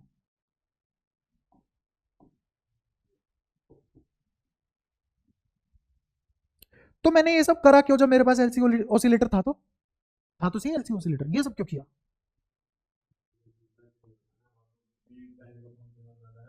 तो बात तो वही आ रही थी, इक्वेशन तो वही आ रही थी मेरी, उसमें भी तो थीटा ओमेगा टी आ रहा था, एनर्जी ऑसिलेशन में थीटा ओमेगा टी आ रहा था। वहां पे ओमेगा था क्या? वहां पे ओमेगा एंगुलर वेलोसिटी नहीं थी, वो थी एंगुलर फ्रीक्वेंसी। एंगुलर फ्रीक्वेंसी, पहली बात। दूसरी बात, एलसी ऑसिलेटर प्रैक्टिकल नहीं होता। कैसे प्रैक्टिकल हो जाएगा? वहां पे तुम पावर लॉस जीरो मान के चल रहे हो, तार में जिससे तुमने इंडक्टर बनाया। अब सच मान लो, पूरी सत्य बात यह है, एक पड़ी हुई वायर अपने आप में रेजिस्टर, इंडक्टर, कैपेसिटर तीनों होती है।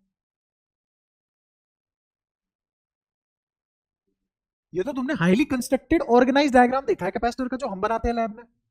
बट क्या एक पड़ा हुआ कंडक्टर कैपेसिटर नहीं हो सकता? होता है। जब पड़ा हुआ स्फीयर कैपेसिटर है, तो पड़ा हुआ ही पड़ी हुई वायर सिलेंडर है, और तुमने निकाली थी कैपेसिटर सिलेंडर की, निकाली थी ना सिलेंड्रिकल बॉडी की कैपेसिटर, कैपेसिटेंस होती है यार उसकी, तो वायर सिलेंडर है ना कैपेसिटर। बेशक उसकी मेरे किसी काम के ना है वो, कुछ तो है, जीरो तो नहीं है ना। तो एक पड़ी हुई वायर कैपेसिटर, इंडक्टर और रेजिस्टर तीनों होती है। अब सच तुम बताओगे मुझे, क्या ओनली रेजिस्टिव सर्किट पॉसिबल है? ओनली कैपेसिटिव सर्किट पॉसिबल है? ओनली इंडक्टिव सर्किट पॉसिबल है? ओनली आरसी सर्किट पॉसिबल है? Only C L circuit possible है? एलसी बोलते हो जिस तुम, नहीं है पॉसिबल, क्योंकि रेजिस्टेंस कहाँ है? आया समझ? कोई ऐसी वायर नहीं है जिसमें थर्मल कोलिजन ना होते हो, कोई ऐसी वायर नहीं है जो पोटेंशियल डिफरेंस लेकर ना चलती हो दूसरे से, मटेरियल डिफरेंट है क्योंकि, और चार्ज स्टोर ना करती हो, कोई ऐसी वायर नहीं है। तो कैपेसिटर भी है। कोई ऐसी वायर नहीं है जिसके अंदर से करंट जाए वो रोके ना, इंड्यूस इफेक्ट से। आया समझ? दिक्कत है इसमें कोई? क्लियर हुई सारी बातें? तो कोई भी पड़ी हुई वायर अपने आप में तीन है। आई बात समझ में? अभी जो तुमने तूने बोला है ब्रह्मा विष्णु महेश, इस पे भी मैं बहुत सारी चीजें बता सकता हूँ। एक्चुअल में वर्किंग प्रोसेस के हिसाब से हमने तीन टर्म को इन कर दी, जिनको एज अ नाम पढ़ना शुरू किया हमने होली बुक्स में, on the basis of working process. है तीनों एक ही, अलग अलग नहीं है। ठीक है? एनर्जी कंजर्व है ना, कॉन्सेप्ट पता है क्या है एनर्जी कंजर्वेशन का? हम सब कनेक्टेड है आपस में, है ना? ये इन सब चीजों की बात नहीं कर रहा मैं कि हम कैसे कनेक्टेड है, फिजिकली कनेक्टेड है या फिर इमोशनली, उस कनेक्शन की बात नहीं कर रहा। मैं उस कनेक्शन की बात कर रहा हूं जो तुम, जिसको तुम जानते भी नहीं हो। समझ रहा? बहुत अजीब और गहरी बात है। तो हम सब आपस में कनेक्टेड है, इसमें से ना कोई चीज घटा सकता है ना कोई चीज जोड़ सकता है। कोई ऐसी चीज जिसमें कोई घटा नहीं सकता, जिसमें कोई जोड़ नहीं सकता, वो एक ही हो सकती है, दो नहीं हो सकती।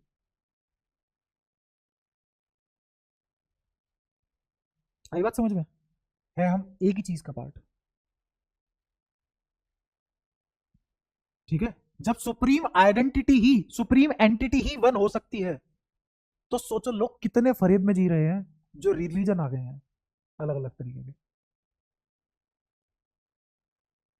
यहां तुम ब्रह्मा विष्णु और महेश इन तीनों डिफरेंस नहीं निकाल सकते। शिव, तो ये तीनों जब एक हैं, कहां डिफ्रेंसिएशन कर रहे हो तुम? वो सब वर्किंग प्रोसेस के नाम है। कभी विष्णु नाम का मतलब देखना, कभी शिव नाम का मतलब देखना, पढ़ना, क्योंकि तुम पढ़ते तो हो नहीं, कुछ भी मुंह बोली बातें बोल देते हो। रिसर्च एनालिसिस थोड़ी ना है हर किसी इंसान के अंदर, है ना? और ऐसे ही कभी ब्रह्मा वर्ड का मीनिंग देखना, इनके मीनिंग तुम्हें जो दिखेंगे, डेफिनेशन दिखेगी इनकी नाम की, वही इनके वर्किंग प्रोसेस है। तो ऐसा नहीं है कि वर्किंग प्रोसेस ये था इसलिए पूरी लाइन ना बोल के हमने एक टर्म रख दी।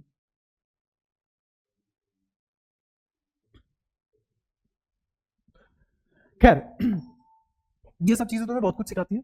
ऑफ कोर्स साइकोलॉजी फ्री में आती है अच्छे से पढ़ने से, है ना? फिलोसफी तो,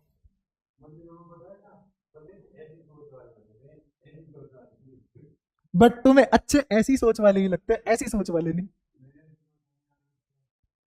पता है दिक्कत क्या है? ये बातें तो मैं तुमसे अब कर पा रहा हूं जब तुम मेरे से पढ़ लिए इतने महीने। ये सब तुम्हें समझ थोड़ी ना आता है, ये सब पहली बार में बता देता। कितने इंसान ऐसे हैं जो ये सब बातें समझने की हिम्मत रखते हो, जिनके दिमाग में कॉम्प्लेक्सिटी होती हो, जो अड़ियल ना हो, मेरा बिलीफ ये है तो ये है, खत्म। हमें नहीं जानना, दो पांच हमारे साथ नहीं हुआ करती, चपटी है तो है, उखाड़ ले जो उखाड़ना है। हमें धरती के एंड पे जाना है, तो बेशक कोई एंड ना हो। स्फीयर का कौन सा एंड होता है? कोई भी एंड नहीं होता।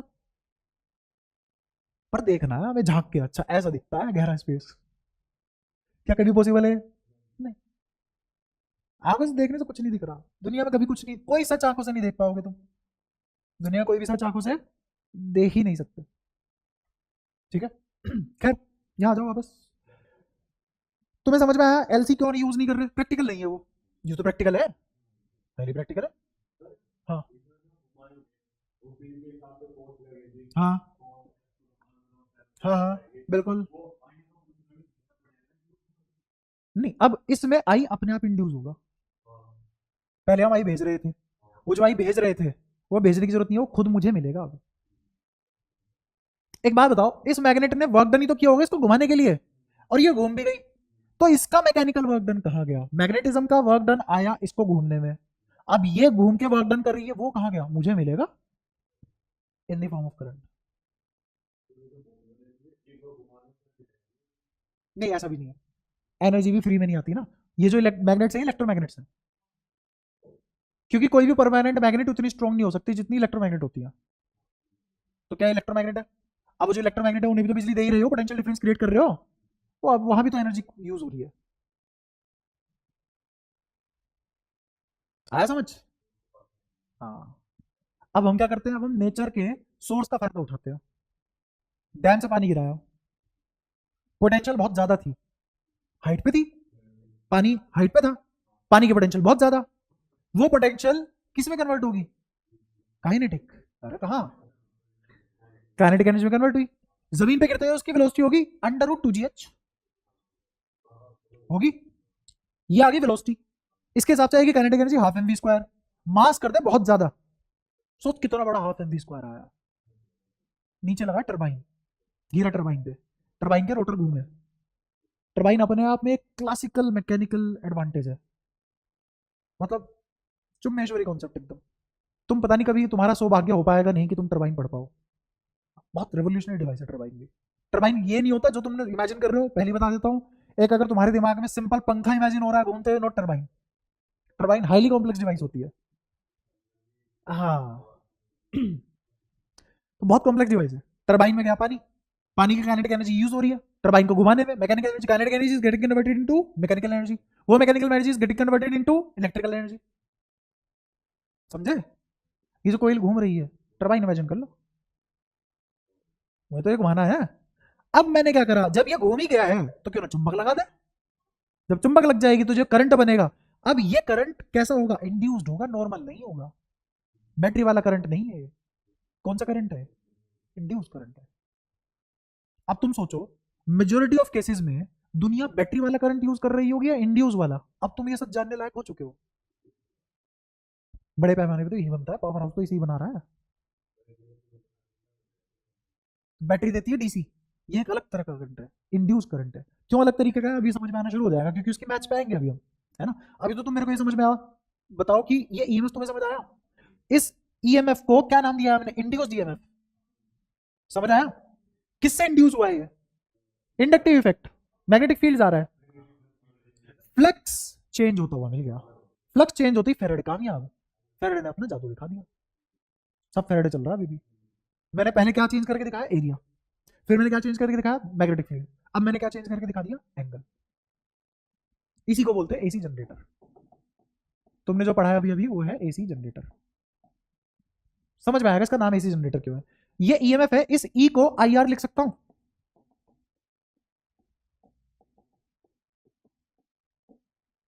देखा जाएगा ना ऐसे, आई बराबर ई नोट बाई आर। कुछ कुछ ऐसा लग रहा है कि ये मैक्सिमम वैल्यू ऑफ करंट हो।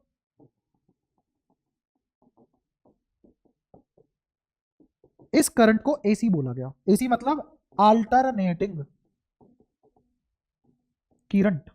कुछ पढ़े लिखे वो अल्टरनेटिंग करंट बोल देते है ना। नहीं, हम थोड़े अनपढ़ है, जाहिल। अल्टरनेटिंग करंट, ठीक है। अब इसका नाम एसी क्यों है? सबसे पहले एसी की डेफिनेशन याद रखो। डेफिनेशन ये पहचान है, आइडेंटिफिकेशन। दुनिया के हर बदलते करंट को एसी नहीं बोलते, दुनिया के हर इंड्यूस करंट को एसी नहीं बोलते। मैंने अब जाके एसी लिखा है, शुरुआत में लिख देता, क्योंकि शुरुआत से हम इंड्यूस करंट पढ़ रहे हैं। इस चैप्टर की जिस मोमेंट से स्टार्ट हुई है इंड्यूस्ड करंट पढ़ रहे हैं, तो पहले बता देता मैं एसी। बट हर बदलता करंट एसी नहीं है, हर इंड्यूस करंट एसी नहीं है, याद रहेगी बुद्धि में ये बात। अब मैं पहचान बता रहा हूं ऑल्टरनेटिंग करंट की क्या पहचान है। एक तो तुम्हें बताइए, ये इक्वेशन स्ट्रिक्टली फॉलो होगी, ये तो सामने लिखी है, इसको तो बताने का कोई मतलब ही नहीं है मेरा। असली पहचान है इसकी एवरेज, या फिर ऐसा ऐसा समझो कि it must change with direction. Direction बदलेगी तो ये बदलेगा जरूर, ऐसा कभी नहीं होगा डायरेक्शन बदलेगी ये नहीं बदला, कभी नहीं होगा ऐसा। डायरेक्शन बदलने पे बदलना चाहिए, और जितनी डायरेक्शन बदलेगी उतना ही बदलेगा। जैसे ऑसिलेशन सिंपल पेंडुलम की पढ़ी है, ये सिंपल पेंडुलम ऑसिलेशन है मान लो, आ रहा समझ? इसमें ये यहां से चला, क्या इसकी डायरेक्शन चेंज हो रही है? यहां तक आते आते चेंज हुई ना, तो जितना ये इससे दूर जाएगा उतनी इसकी डायरेक्शन बदली होगी। जितना डायरेक्शन में चेंज आया होगा उतना ही पोटेंशियल एनर्जी में चेंज आया होगा ना। और अब ये बदला तो ये ऐसा मानो एक्सेलरेशन में चेंज आया होगा। एक्सट्रीम पोजीशन पे acceleration is maximum, velocity is zero, acceleration maximum है। वेलोसिटी के बदलने की कैपेबिलिटी सबसे ज्यादा कहां है, लेकिन वेलोसिटी जीरो है। सोचो कितनी बार पढ़ चुके हैं ये सब, हर बार यही पढ़ते हैं। अब खुद देखो, सबसे टफेस्ट चीज बच्चे को समझने के लिए एसएचएम लगती है ना, क्योंकि वो एक्सेप्ट नहीं कर पाता जहां एक्सेलरेशन मैक्सिमम है वहां वेलोसिटी जीरो है। वो ये मान के चलता है यार एक्सेलरेशन का बदलना ही तो वेलोसिटी है, लेकिन किसी फिजिकल क्वांटिटी की प्रेजेंस और उसकी प्रेजेंस का रेट, आगे समझ? तो वेलोसिटी के बदलने की आहट सबसे ज्यादा एक्सट्रीम पॉइंट पे है, लेकिन है कितनी, जीरो। और इसीलिए सबसे ज्यादा बदल सकती है। सबसे ज्यादा बच्चा कौन इंप्रूव कर सकता है, जिसके नंबर जीरो आते हो। जो ऑलरेडी 99 ला रहा है 100 में से, क्या बदलेगा? आप फील हुआ? फिर यहां आगे वेलोसिटी मैक्सिमम, एक्सेलरेशन जीरो। अब इस मोमेंट पे वेलोसिटी बिल्कुल नहीं बदलना चाहेगी, बदलना नहीं चाहती, इसीलिए तो इस पोजीशन को ओवरशूट कर गई। वेलोसिटी क्या चाहती है, मैं वी रहूं। वी तो तभी रहेगी जब यहां से भाग जाएगी। यहां बदलने की टेंडेंसी जीरो है, इसीलिए एक्सेलरेशन जीरो है, लेकिन वेलोसिटी मैक्सिमम है। आई बात समझ? जो हो सकती थी ये मैक्सिमम वही हो गई। अब इससे ज्यादा क्या बदले? कोई बच्चा 100 में से 100 मारा, क्या बदल लेगा?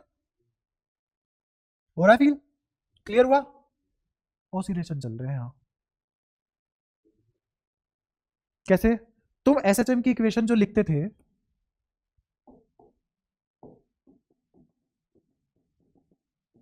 यही तो लिखते थे। ओमेगा टी मैच हो रहा है, मैक्सिमम वैल्यू मैच हो रही है डिस्प्लेसमेंट की। डिस्प्लेसमेंट और करंट दिख गया, किसी भी टी टाइम पे instantaneous current I naught sine omega T, उसकी maximum value I naught, change omega T के हिसाब से।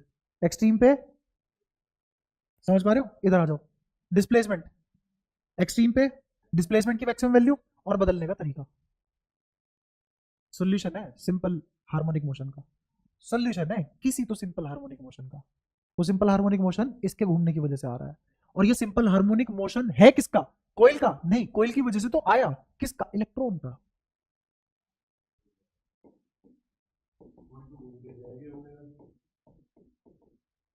ये तो ऐसे ही घूमेगी, है ना, ये तो ऐसे ही घूमेगी। अभी तुम्हें लग रहा है ये ऐसे घूमेगी, अभी रुको थोड़ा सा टाइम और, अभी बता दूं कैसे घूमेगी। बट ये जो एसएचएम है किसका है? इलेक्ट्रॉन का। अपनी मेन पोजीशन के अबाउट इलेक्ट्रॉन ऑसिलेट कर रहा है। तुमने डीसी पढ़ा था, उसमें इलेक्ट्रॉन फिजिकली यहां से यहां चल के गया था। अरे कहा? टेंडेंसी धक्का गया था उधर, उधर इंपल्स गई थी। Impulse was imparted to the fan, to the appliances, to the devices, not the physical electron. याद आया? याद है ये बात? तभी तो 1 सेकंड में लाइट ऑन हो जाती है, अंदर का मामला है। एसी में भी क्या इलेक्ट्रॉन कभी फिजिकली जाएगा सोर्स से लेकर डेस्टिनेशन तक, अपनी मेन पोजीशन पे वही नाचेगा। असलियत में इलेक्ट्रॉन कभी गया ही नहीं, और हमें क्या लगता था आज से पहले, इलेक्ट्रॉन पॉजिटिव फट्टे से नेगेटिव फट्टे पे तुगड़क तुगड़क दौड़ के जाता है। अब ये दिमाग से कचरा निकल चुका है परमानेंटली। अब करंट फील होता है, इतना आसान नहीं है जितना समझते हैं। ऐसा नहीं है कि पॉजिटिव से नेगेटिव दौड़ गया करंट आ गया, ऐसा नहीं होता है। चाहे एसी पढ़ लो चाहे डीसी पढ़ लो, इलेक्ट्रॉन तो कभी जा ही नहीं रहा भाग के इधर भी। डीसी में इंपल्स भाग गई, और एसी में इलेक्ट्रॉन ने ऐसा चम कर लिया, और ये ऐसा चम सिंक्रोनाइजेशन में होगा तो करंट बन जाएगा। अभी तो और भी बातें करेंगे इस पे। तो करंट ओल्डर इंडी करंट की मैं पहचान बता रहा था, it must change with direction. जैसे जैसे यहां पे एक्सेलरेशन बदल रही थी, उसी स्टाइल में यहां पे करंट बदलेगा। बताओ कोई दिक्कत है ना? वैसे तो मुझे नेचुरली इसको फ्लक्स से जनरेट करवाना चाहिए। D phi by D T is the reason of all thing, D phi by D T is the reason of all the things. Acceleration is D V by D T, तो D phi by D T D V by D T जैसा behave करेगा।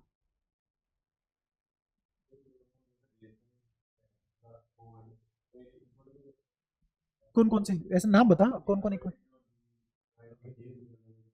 नहीं, ऐसे ऐसे ऐसे हो सकता है कि मैं जो काम कर रहा हूं और तू जो काम कर रहा है वो काम बराबर हो सकते हैं, काम सेम हो सकते हैं, बट तू और मैं कभी सेम हो सकते हैं? दो अलग अलग फिजिकल क्वांटिटी है। हाँ, ठीक है। अच्छा, पहली चीज तो ये। दूसरा, it must change with direction. आगे समझ में मेरे डायरेक्शन से क्या अभाव है? ऐसे नहीं है इधर जा रहा है तो जब तक इधर नहीं आएगा बदलेगा नहीं ना, कंटिन्यूअसली बदलता रहेगा। जैसे जैसे डायरेक्शन बदलेगी वैसे वैसे कंटिन्यूअसली बदलता रहेगा। क्या अब डायरेक्शन बदली ना? बट बदल अभी भी रहा है, क्योंकि डायरेक्शन घट रही है, इस और डायरेक्शन घट रही है, इस और डायरेक्शन का इफेक्ट घट रहा है। तो डायरेक्शन के इफेक्ट भर से ही बदल जाता है। ठीक है। फिर इसके साथ साथ क्या होना चाहिए? Such that, such that the average value for one cycle is zero. Average value एक साइकिल के लिए जीरो आनी चाहिए और डायरेक्शन के साथ बदलना चाहिए, तो एसी बनेगा, वरना इसको हम एसी नहीं बोलेंगे। ठीक है। अब जैसे कुछ चित्र बनाते हैं, तुम्हारे सामने पेश करते हैं। पहला चित्र,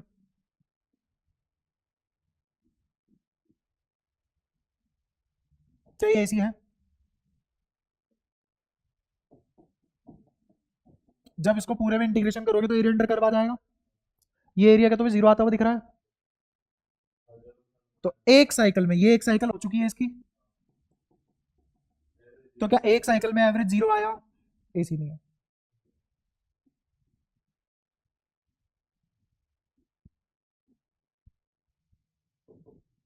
क्या एक साइकिल हो चुकी है, एवरेज जीरो आ गया, एसी है?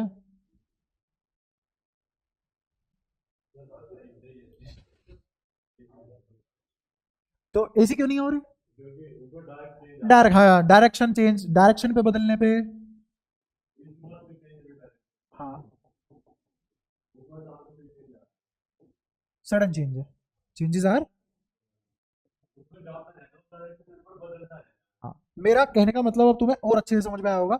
जो मैं चेंज विद डायरेक्शन बोल रहा हूं, इसका मतलब पता है क्या है? Continuous change. मतलब, हाँ, कंटिन्यूस चेंज है, सडन चेंज नहीं है, नॉट।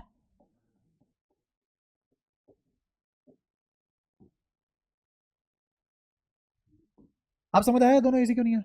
इसीलिए दुनिया का हर ऑल्टरनेटिंग करंट ऑल्टरनेटिंग नहीं होता है। दो बातें चेक करनी पड़ती है। दिशा के साथ लगातार बदलता है, पहला। दूसरा, पूरी एक साइकिल में एवरेज जीरो आता है क्या? अगर नहीं हुआ ऐसा, कोई भी एक बात गलत होगी, एसी नहीं है।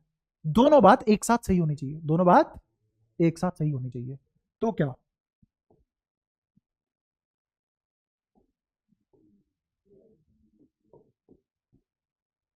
क्या ये एसी है? एक साइकिल पे एवरेज भी जीरो और डायरेक्शन के साथ साथ कंटिन्यूस बदल रहा है। एक तो कंटिन्यूस लिखने में आलस बहुत आता है। ये एसी बना, और इसी को तो बोलते हैं साइनोसाइडल वेव।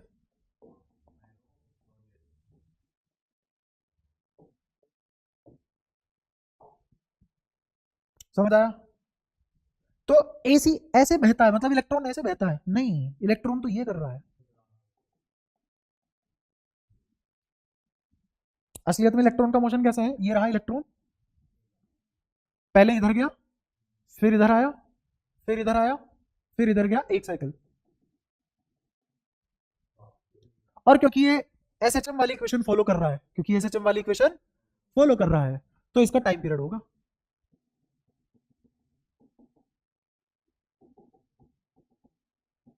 आप सोचो, अगर तुमने कंप्यूटर लेवल का मेरे से एसएचएम पढ़ा होता, मैं क्या क्या रिलेट कर देता है, क्योंकि होता है रिलेट।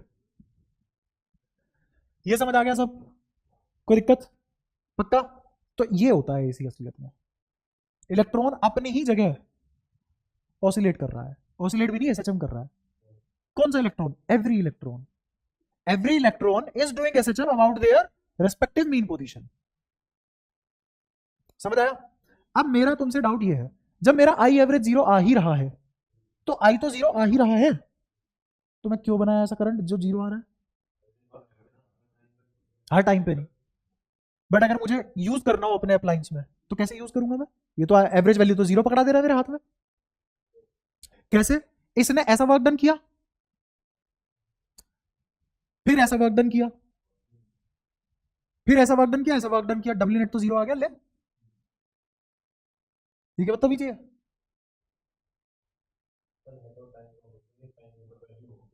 अरे किसी टाइम पे वैल्यू होगी, पर ओवरऑल वर्क डन तो करके ही नहीं दे रहा मुझे, मेरे तो किसी मतलब का ही नहीं बना। अब समझो ये वाली चीज भी कि एसी क्यों काम की चीज है ना? अभी तो लग रहा है भाई पता नहीं क्या फालतू चीज बना ली। काम की चीज देखो कैसे है। काम की चीज ऐसे बनी है, मैंने कहा कि मेरा कंसर्न क्या है, मेन कंसर्न क्या है, सारी दुनिया बनाई किसकी है? इलेक्ट्रॉनिक डिवाइसेस की। Power is the main concern. Electron किधर जोड़ जाए मुझे डायरेक्शन से मतलब नहीं है, पावर तो मिलेगी। पावर इज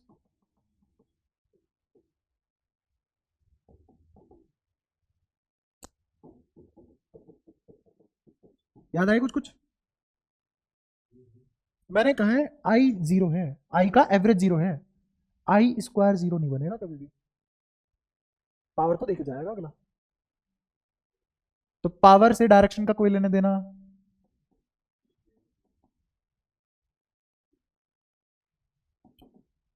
इररेस्पेक्टिव ऑफ,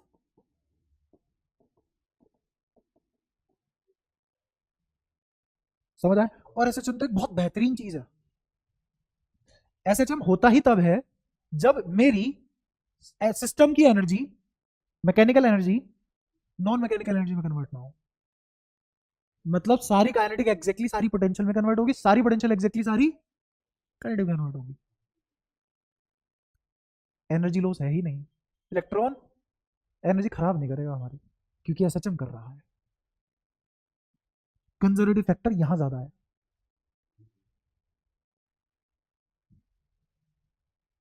तो समय के साथ बदल तो रहा है, पर उसके बदलने का एक पर्टिकुलर फैशन है, एक स्टाइल है उसके बदलने का, और उसी स्टाइल की वैल्यू है इसकी। हाँ, किसकी वजह से? इनकी वजह से इलेक्ट्रिक फील्ड आएगा। हम्म।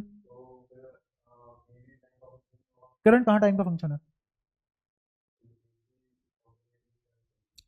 जो इसमें मैंने करंट भेजा है वो तो कभी भेजा ही नहीं। अब से पहले जो तुमने पढ़ा है वो जो मैंने करंट भेजा था वो टाइम का फंक्शन बन रहा था। यहां कौन सा करंट टाइम का फंक्शन है? इंड्यूस्ड। फर्क समझो। ये यही कंफ्यूजन होती है सबको।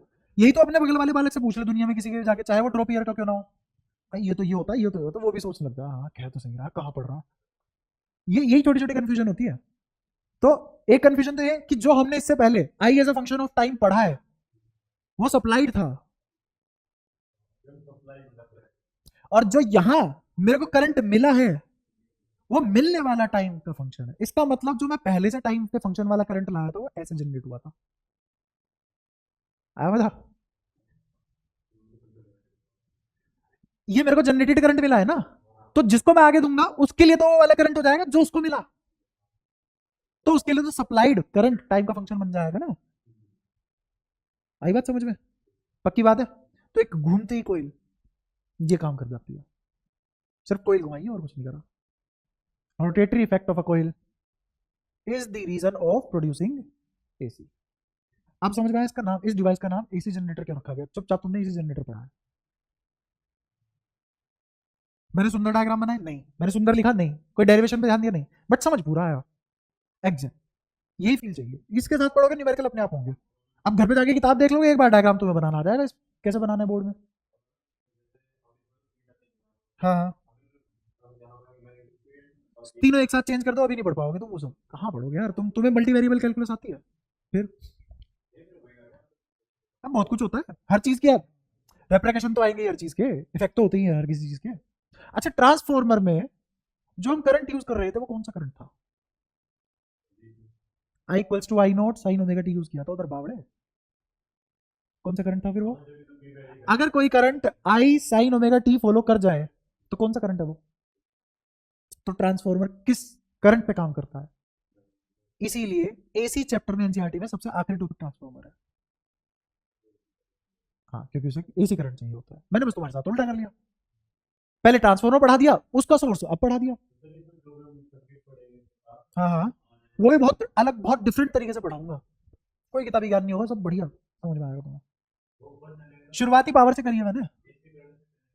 हाँ, ट्रांसफॉर्मर भेजी है सीधा। एक बात बताओ, अगर मैं करंट को टाइम का फंक्शन ना बनाऊं, म्यूचुअल इंडक्टेंस होगी? नहीं, म्यूचुअल इंडक्टेंस नहीं होगी, ट्रांसफॉर्मर काम करेगा? ट्रांसफॉर्मर काम ही एसी पे कर सकता है। तो इसका मतलब जो स्टेप अप स्टेप डाउन वाली चीजें थी, जिसमें ईएमएफ इंड्यूस बढ़ा के करंट कम किया जा रहा था, जिससे पावर लॉस बचाए जा रहे थे, वो एप्लीकेशन ही एसी की थी। तो transformer is the application of alternating current and the working principle is mutual inductance. Working principle is mutual inductance and the application is transformer. किसकी? AC की। तो AC पढ़ाया भी नहीं, उसकी एप्लीकेशन पढ़ा दी मैंने, क्योंकि प्रिंसिपल आता था हमें उसका, वर्किंग प्रिंसिपल। तो working principle are more important. समझ में आया? तो cause is always more important than effect. If you are controlling the cause, the effect will be yours. अच्छा, अब एक चीज है मेरे पास जो मुझे बतानी है तुम्हें, पिछले वाले चैप्टर की आखिरी चीज है, अभी 2 मिनट में हो जाएगी वो। अगर मैं कोर ना डाल के हवा में रख दूं 2 कॉइल, तो क्या होगा?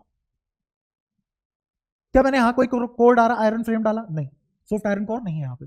अच्छा, इसको सॉफ्ट आयरन कोर बोलते हैं, याद रहना चाहिए तुम्हें।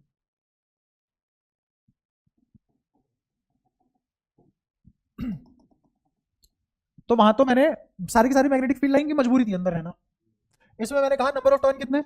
P, number of turn NS, ठीक है।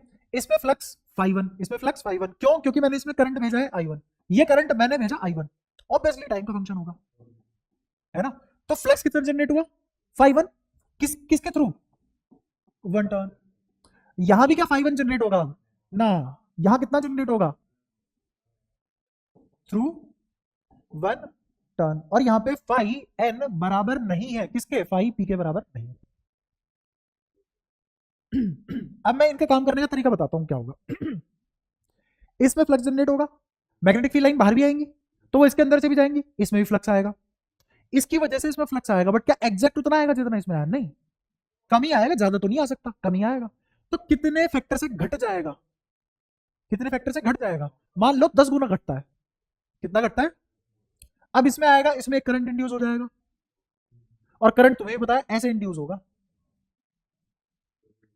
इस इंड्यूस करंट की वजह से अब इसमें फ्लक्स आएगा, ये जो फ्लक्स आएगा वो इसके अंदर से भी जाएगा।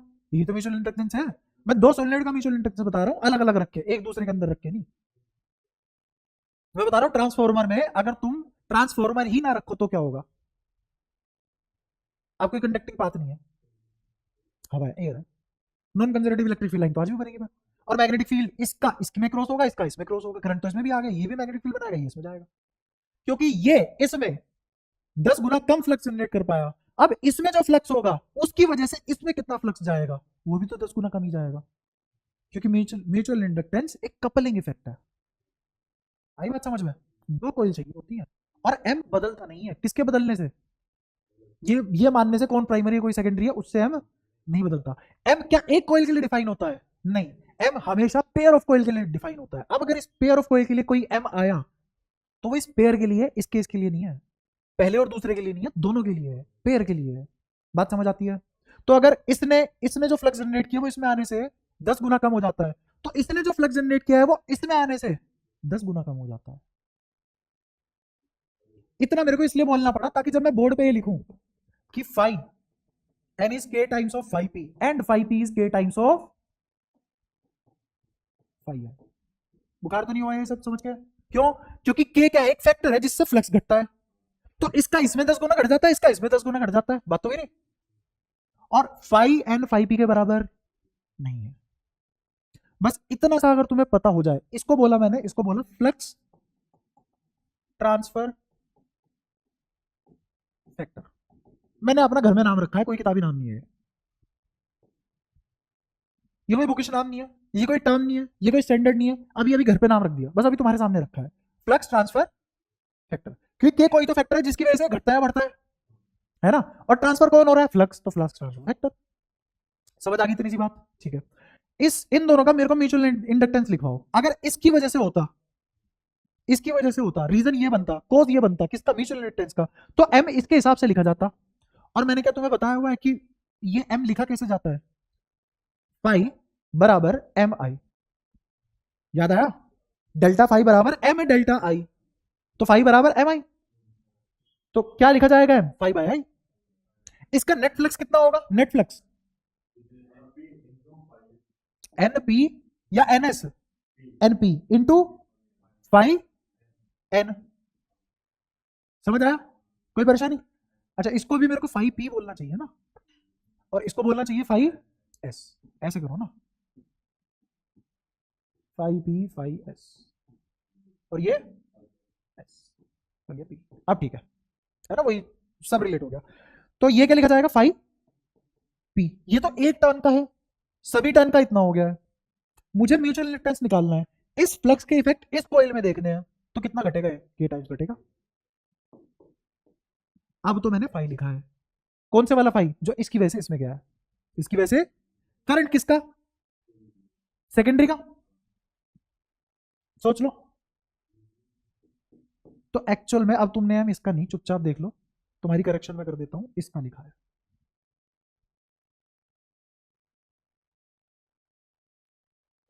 इफेक्ट इसमें जनरेट किया है ना, और करंट किसका ले रहे हो तुम? अगर तुमने पैरामीटर इस चीज के लिए, पैरामीटर इस चीज के, करंट उसका लोगे, पैरामीटर चीज के लिए करंट इसका लोगे, है ना? अच्छा, और किसके बराबर हो गए? के N S phi S I one. कोई दिक्कत?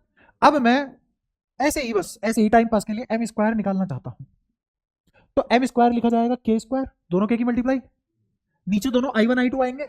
बट अब मैं लिखने में चालाकी करूंगा, N P phi P upon I one लिख सकता हूं, टर्म रीअरेंज करके ऐसे। तुम्हें लगता है ये तो मैंने सेल्फ इंडक्टेंस लिख दिया है, और ये भी मैंने सेल्फ इंडक्टेंस लिख दिया है अपनी अपनी कोइल का, सोलिनॉइड सेल्फ इंडक्टेंस भी दिखाता है।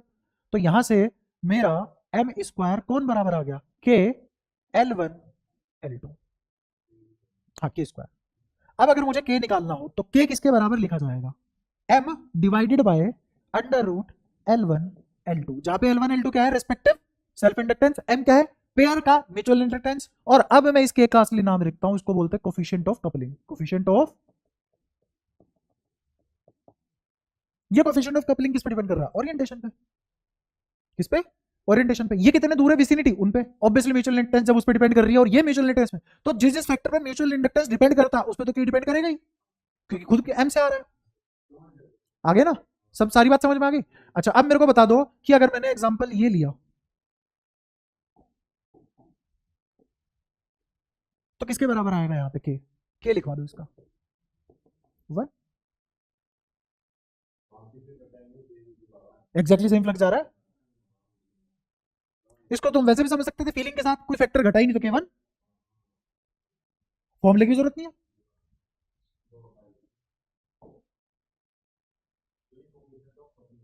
हाँ, कोफिशिएंट ऑफ कपलिंग, वो तो मैंने अपना तुम्हारे समझाने के लिए नाम रख दिया ना। बट तुम खुद देखो ना, इसमें फॉर्मूला लगाने की बजाय मैं सीधा क्या लिख दूंगा? क्योंकि यहां पे under root L one L two बराबर हो जाएंगे, देख, तो एल स्क्वायर लिखा जाएगा, एल स्क्वायर का रूट एल आ जाएगा, और जो एम है वही एल बना है, क्योंकि घुसी पड़ी है कोई एक दूसरे के अंदर, फ्लक्स का बदलाव आ रहा ही नहीं, कर जाएगा। देख कितना कॉम्प्लेक्स है फॉर्मूला, देखना। और मैं फीलिंग के साथ बताऊं भाई, के जो मैंने फैक्टर जिस लहजे में इंट्रोड्यूस किया था, ये साले दोनों बराबर ही हैं, जब कि कोई एक दूसरे के अंदर घुसी पड़ी है, तभी हो सकता है कि ये बनो। अच्छा, अगर मैंने दो कॉइल ऐसे रख दी, तो इसका फ्लक्स इसके साथ कितना एंगल बनाएगा? इसके साथ कितना एंगल बनाएगा? तो इसके साथ इसका कोई फ्लक्स ग्रेजिंग नहीं होगी। एरिया वेक्टर और फ्लक्स, फ्लक्स बी ए कोस थीटा होता है ना, तो यहां पे मेरा एरिया वेक्टर और मैग्नेटिक फील्ड के बीच में एंगल 90 हो जाएगा, लाइन ग्रेज कर जाएंगी। तो यहां पे के किसके बराबर आ जाएगा? जीरो। इसका मतलब मुझे ये जरूर पता लग गया कि के की मैक्सिमम वैल्यू कितनी हो सकती है, मिनिमम वैल्यू कितनी हो सकती है? जीरो। कि इंड्यूस कुछ हुआ ही नहीं, इंड्यूस कुछ, इसका भी मैं तुम्हें ऐसे ही बता सकता था बिना फॉर्मूला यूज किए। कैसे बता सकता था? कि एम जीरो है, और बिना फॉर्मूला यूज किए कैसे बता सकता था कि भाई ये तो इससे कभी लिंक ही नहीं हुआ, तो के जीरो। तो के की मिनिमम मैक्सिमम वैल्यू आ चुकी है। अब अगर कोई मेरे से ये पूछ ले कि जनाब इस एग्जाम्पल का बता दो के, तो मैं बता दूंगा भाई अगर तुझे इन दोनों का के जानना है तो ऐसे लिख तू इसको कि के तेरा 1 से तो पक्का बड़ा होगा, नहीं सॉरी, के तेरा 0 से तो पक्का बड़ा होगा, क्योंकि 0 तो इस केस में होता है, ये तो नहीं है ये वाला केस, और 1 से छोटा होगा क्योंकि ये वाला केस बहुत ही डिफरेंट है, ये भी नहीं है ये वाला केस, तो इसकी के की वैल्यू कहीं 0 से 1 के बीच में लाई करेगी। This is the coefficient of coupling. इसकी डेरिवेशन वेरिएशन नहीं होती, बस ये बोल दिया जाता है इस डायग्राम के लिए m बराबर, इस डायग्राम के लिए यहां से एक और फॉर्मूला निकल आता है अंडर रूट L1 L2, इस डायग्राम के लिए होता है, तभी तो के बनाएगा।